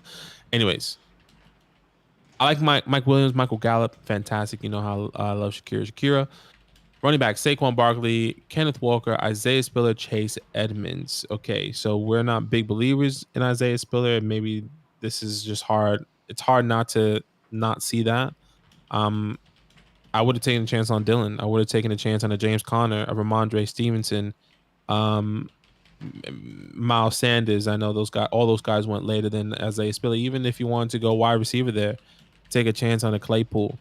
You know, Yeah. I'm happy. I'm happy with that, in my personal opinion. But we're not big Isaiah Spiller fans. He could land in a spot where he gets opportunity, but at this very moment, it feels too much for me. Your tight ends, excuse me, Mark Andrews, Mike Gesicki, absolutely fantastic at the 3-6 for Mark Andrews and Mike Gesicki there. I wonder what's going to happen with him. We haven't really spoke about him now that Tyreek Hill is there. The expectation he gets less targets, but maybe it opens up for him. We don't know. Mm. But that's about it. Sorry, I didn't finish the running back thought process, and I think that's where it kind of falls. Also, yeah, Saquon's good value. It's okay, decent value there. Not amazing. And then Kenneth Walker is good. It's a steal, but it feels shaky because I don't trust Chase Edmonds. You know, Yeah, if I that don't. was AJ Dillon, I would feel much better about it. Yeah, and this is what's tough about it. It's like you hope Saquon comes back, Kenneth Walker lands in a good spot, and then you can't really trust Edmonds because there's like 3, 4 other guys over there now. Who the hell is going to be the guy? So for me, this is a B- team. Everything else is fantastic besides this running back room. Besides Saquon and Walker, everything else falls off for me. B flat, B flat. I feel like B-, B flat. That's where it feels right. Okay for me. Yeah, for sure. Randy commented, said Alexander Madison is the best backup running back in the league. Yeah, I agree. I just don't believe that. Like, let's say, again, Dalvin Cook, let's say he goes down or he gets traded or he gets cut or whatever. Do we all really think that Madison is going to get this big workload? I don't think so. I think they'll probably draft someone. They'll probably sign someone in free agency. He'll be a part of that backfield, but I just don't see a pathway for him to really, like, to me, you only really need Madison if you have Cook. I just don't see him developing into a top 24, top, consistent points type player. Could be wrong, but We saw that last year as well, where we thought, or it was last year, the year before, with Alexander Madison came in. It was like, well, Dalvin's out for one game. This is the opportunity. Try to sell him high. He scores 8, 9 points. yeah. We thought he was gonna have a big game because he was going against a team that gives up the most points to running I think backs. it was against Detroit, but that was the outlier. He has been very good as a 100%, backup. 100%. But I mean, That he's was going to be 24 this year. Dalvin has how many years left on his contract? It's hard to see a scenario where Dalvin's cut or traded. So Madison, yeah, you draft him as a handcuff, but when is he ever going to get that shot? It's hard to see a pathway. Like there's a small window of that happening, and it can happen, but I would, if I was a betting man, I would. It's just hard to see that pathway for me. I could be wrong. All right, Apple Pie. We've got Watson, Justin Fields at 3-7 feels like insane value, and Jameis Winston. Our wide receivers are CeeDee Lamb, DJ Moore, Jerry Jeudy, Drake London, Sky Moore, Michael Thomas. Love the wide receiver room. I'm not a big Michael Thomas guy. Would I have taken someone else over him?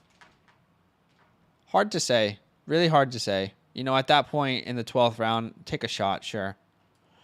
Running backs are Kamara, Zeke, James Conner, Damian Pierce. So I like this running back room. You went running back late and said, hey, let me take a shot on all these vets. Let's see what happens. I'm okay with that. I'm just trying to look and see. I definitely would have gone AJ Dillon over Zeke. I just think that because your team looks like you're kind of building more of a young team. So I think Dillon probably would have fit your team a little bit better. And I think arguably you could say Dillon and Zeke might get a similar workload this year. But I still like the running back room. Then our tight ends are McBride and Everett. So this is a good team. I really like this team.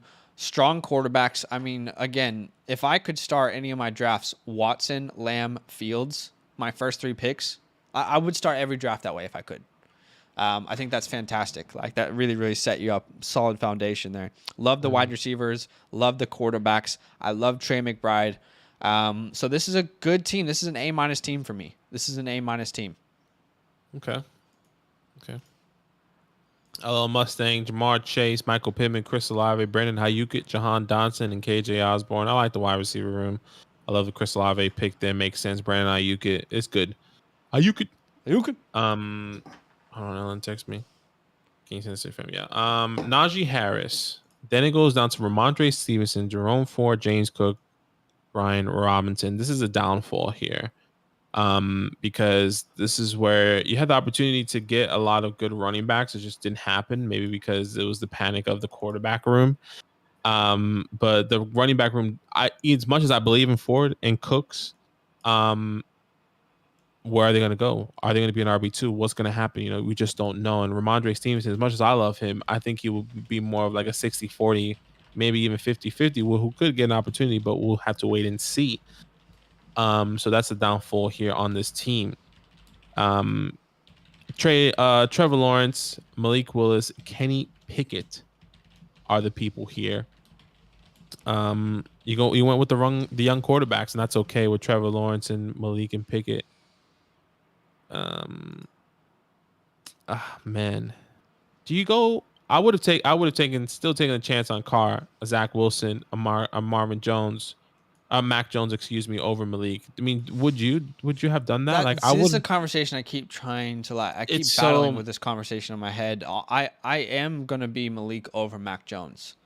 Derek Carr, that's a really close conversation for me because Derek Carr feels like the more safe option.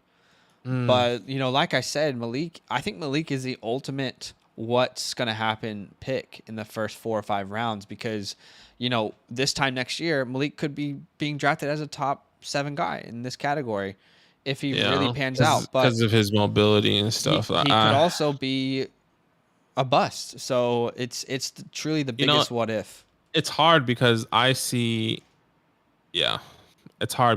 Mac Jones being like just a consistent guy, like a Tom Brady and Aaron Rodgers, guys that are going to come in because he's smart and he doesn't have the mobility.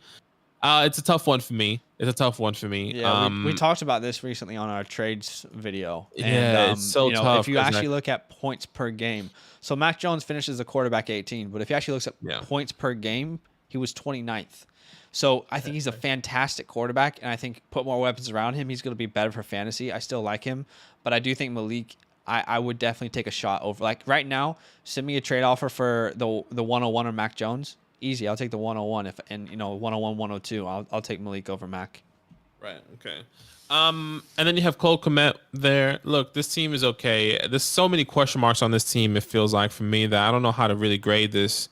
Yeah, I like the talent. I like the talent in the top 5. It's great. Jamar, Najee, T-Law, Malik, and Pittman. That feels good. Chris Olave as well. The quarterback room is the biggest question mark here. Yeah, quarterback room is biggest question, in the running back depth fall. So I have to give it a C plus B minus. That's where I'm feeling right now. There's pieces there. We just don't know where they're going to be and how they're going to perform. Okay. The expectation is that you have really good draft capital. Yeah. You have 3 top 10 picks with Malik, Olave, and Pickett. So that's how it looks like at the moment. I think I like this team a little bit more than you, but I get the concerns for sure. Yeah. All right, HD Bildo. Oh God, I'm 12 years old. You okay? Justin Jefferson, Rashad Bateman, Rondale Moore, Christian Kirk, Van Jefferson. Running backs are Swift, Gibson, Jones, Damian Harris, Kenneth Gainwell, Kenneth Vaughn. Quarterbacks are Hurts, Carr, and Ryan, and tight end is Hawkinson. I'm not a big Hurts guy, but I don't think where you took him is terrible value. Derek Carr felt like a really good pick there, so I'm okay with this quarterback room. It's not an all-star quarterback room, but for me, I'm not a Hurts lover, but I think there's definitely enough there. The wide receiver room is interesting. Let me start with the running back room. I think it's a fantastic running back room. Swift, Gibson, Jones. Would I have gone Aaron Jones over Fournette? I think I would have gone Fournette. He seems like the clear running back in that backfield. Then we have Damian Harris. It's a really good running back room. Lots of depth, lots of stars.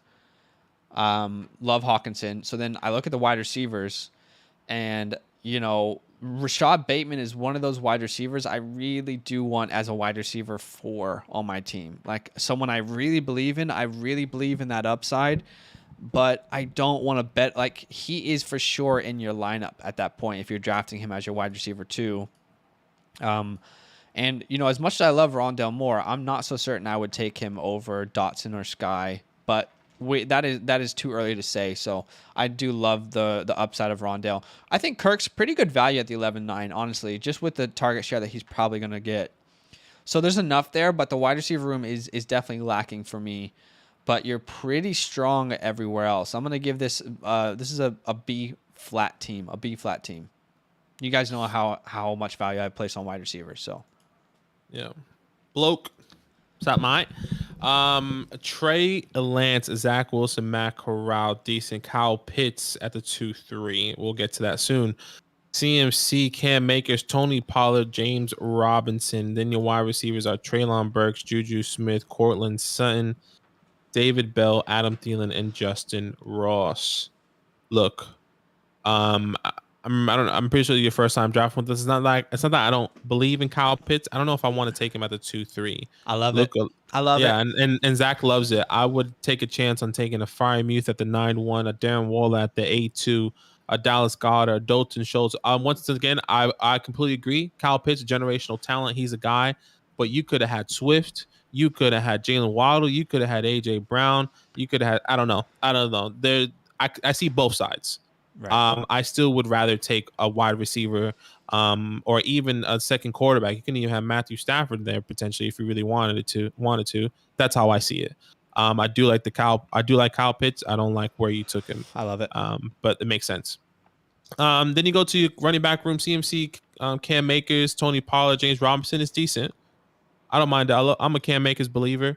I like CMC there at the 3-10, and then Tony Pollard, a guy that we keep seeing and believe that's going to get more and more workload coming into this season, 50-50 at least. So I think that's okay in my opinion. I like this room. James Robinson is the depth maybe is lacking a little bit with James Robinson, but it's okay so far. And then you have once again your wide receivers in Treylon Burks, Juju, Cortland.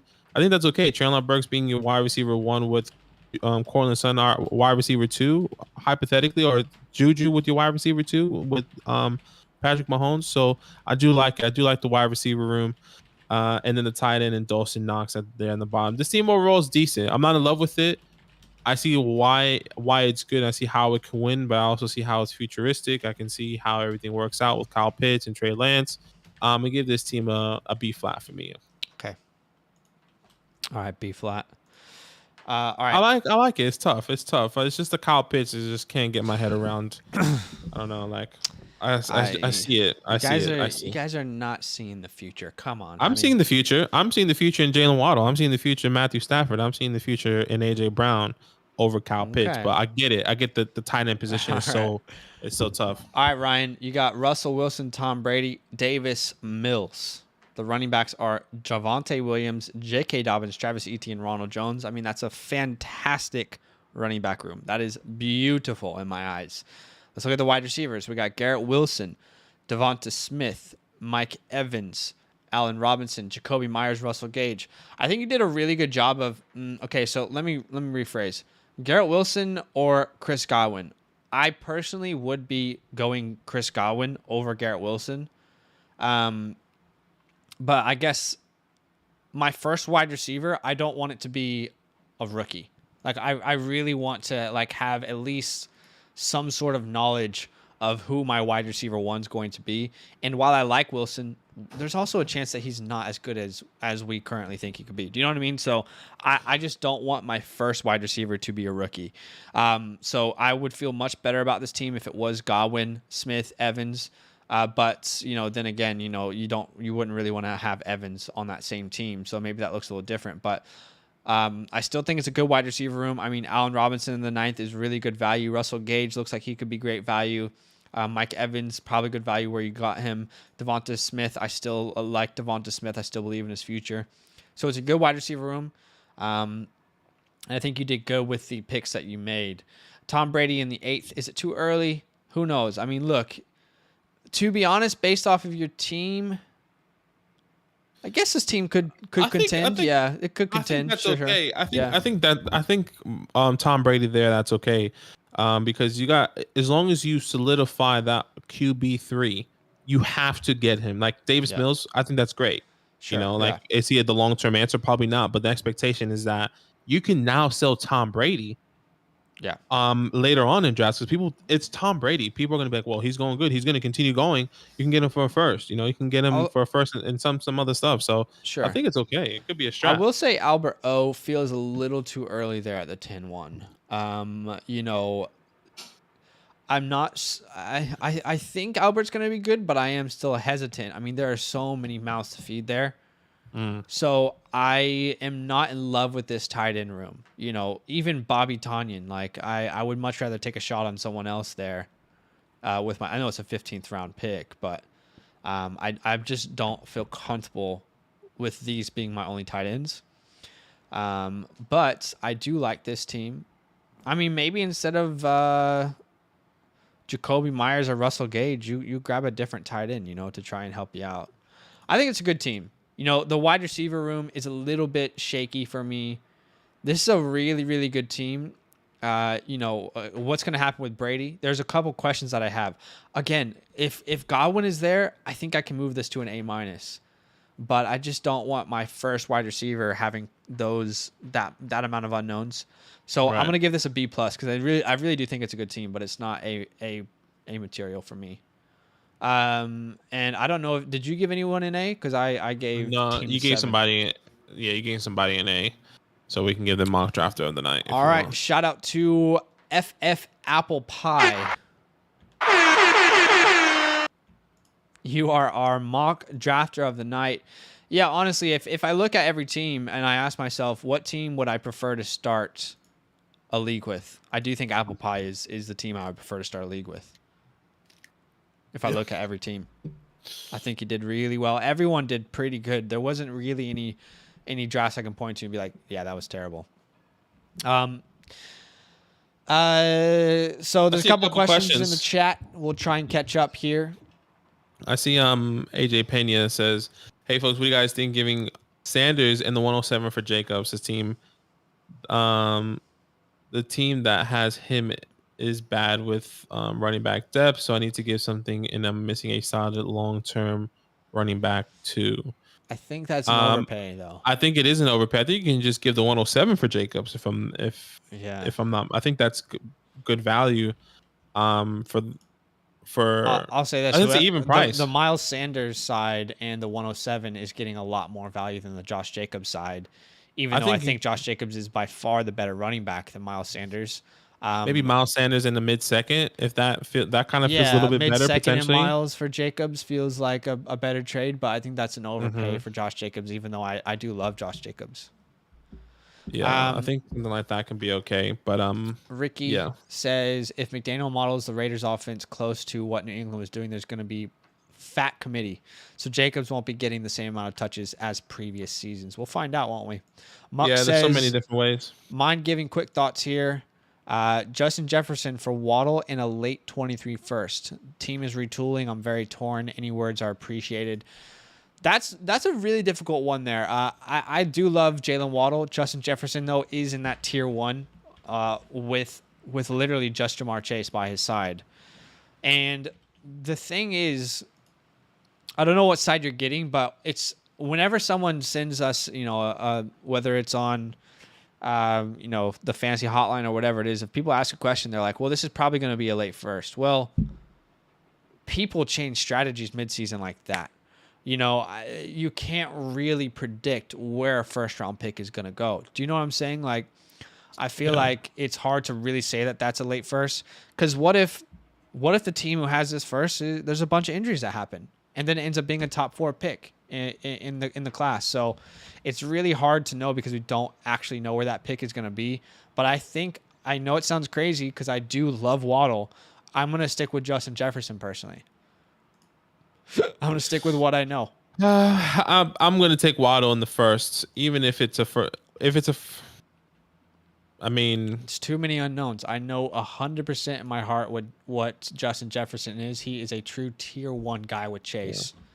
I think I'm okay. I'm okay with the Waddle side personally, and I think with the value getting at the 2-3, you know, if the chances is tough. Like if you don't get the top 5, then it feels like, oh shit, you kind of lost on that trade. But I think if you could get the top 5, top 6, the value there could be tremendous for you. You can get Waddle and a top wide receiver, a top running back, a top so much quarterback. We just unknown don't know. there. So much Yeah, unknown. there Like is you're taking so much such a unknown. huge risk. Yeah, absolutely, and I think I'm okay taking that. Okay. If that's the I can't do it, but I get it. We had a question. Vulture's asking, would you trade Calvin Ridley for the rookie 112? And I would. I would prefer the 112. Yes, no doubt about it. Apple Pie said you guys said A-Rob is good value. What's the difference between him and Michael Thomas? It's just quarterback. I mean, it's the quarterback as a team, it's the head coach of mindset. It's everything that's around him now. It's the injury that MT had. Yeah, there's so much. Quarterback's huge. I mean, yeah. What Matthew Stafford can do for Allen Robinson compared to what Jameis can do for MT is vastly different. So yeah. I would love to be wrong with Michael Thomas. We both loved Michael Thomas the whole time. It's just I think it's coming to that point, and like Zach said earlier, it's kind of like the Julio. Like, would you take Julio Jones right now? Obviously, he's not on the team, but like, do you feel that way? Like, did you feel that way last year? And I think we told a lot of people that we would take. Well, actually, maybe not Zach. I don't remember what you did, but I think I remember saying that I would still take AJ Brown over Julio. A lot of people thought Julio was going to be the guy in Dynasty. You're really gonna? No, not in Dynasty. It was just. I'm not saying you specifically. I'm saying like in a lot of that Dynasty. In that perspective, like people loved Julio Jones because of who he was and name value and a lot of stuff like that. I think, of course, I would prefer Julio. I think AJ, but we were talking from a redraft perspective, and we were talking based off of ADP, not straight up. So I think there's a lot of context there that we need to give for sure. But to be honest, if you had AJ Brown this year or Julio Jones, you probably didn't win a championship. They were both vastly inconsistent. Yeah. So, but all right, guys. Yeah. I think that's it. That was a good stream. Hey, 67 likes. Huge love. If you haven't dropped a like yet, it would mean a lot. AJ Pena says Waddle and Ayuk for Chase. I'm taking the Chase side. I'm taking Chase side. I'm not even thinking about it. Yeah, I agree. Easily Chase for me. But if you haven't dropped a like, it would mean a lot if you could drop a like as we are gonna plug some stuff and end the stream here soon. So we're about to plug a couple things just so you're aware. Now, if you want to be a part of our follower leagues, you absolutely can do so. If you want to get advice from us in a one-on-one chat, if you want our rankings, if you want access to a weekly mock draft stream that is for Patreon only members, I'll put the Patreon link there. Feel free to ask us any questions that you might have. We have a redraft channel that's going to start popping off closer to the season. So that's if right, you'd like baby. to subscribe, you can subscribe to that there. And join our Discord for access to future mock drafts. I think that's right. Pretty much it. That is it. Did you say Patreon already? I did. Yeah, you did. Yeah, Patreon. All love. We really appreciate you. Hey, and the NFL draft is fastly approaching. Yes, sir. Zach is going to be going live just to keep you guys in the loop. Zach is going to be live, not on YouTube, because last time we did the NFL Combine and we got shut down on YouTube. So we're going to be live on Twitch. Yeah. So make sure you go on Twitch. You turn on that notifications. I'll paste the link as well in the chat. Yeah, make sure you turn on the notifications for Twitch just to make sure that you're not going to miss out on Zach live reaction on the NFL drafts, and you guys can have conversations with him. I will be on my honeymoon, so I won't be with you guys. That's unfortunate, but it's unfortunate for you not to have me, but it's fortunate for me because I'll be on my honeymoon in Fiji swimming with all the fishies. It's fortunate for you guys. Yeah. Unfortunate for you guys. Wow. So I can watch the draft and be in the water, but it's okay. I'd rather take that time. Okay. But yeah, make sure you don't leave Zach hanging there on the NFL drafts. Go there, hang out with him on Twitch. I know a lot of people will probably forget that, so we're going to continue to remind you leading up to there.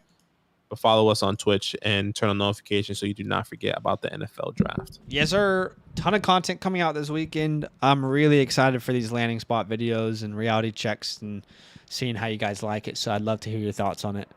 And we will see you soon. Have a good rest of your day. Do not see Morbius. The best decision you can make this month next month is to not see Morbius, okay? Just take the chance. Just take the chance. Why not? Don't do it. It's a waste of your time. All right, guys. Thanks for joining us. We will see you very soon. The next mock is going to be Sunday night, and it will be Patreon only. You won't see a live stream on this link if you're not subscribed to our Patreon, or on our YouTube page if you're not subscribed to us over on Patreon. So it'll be Patreon only, Close Friends Plus and above. Everyone's welcome. That's right. On Patreon. So we'll see you then. All love.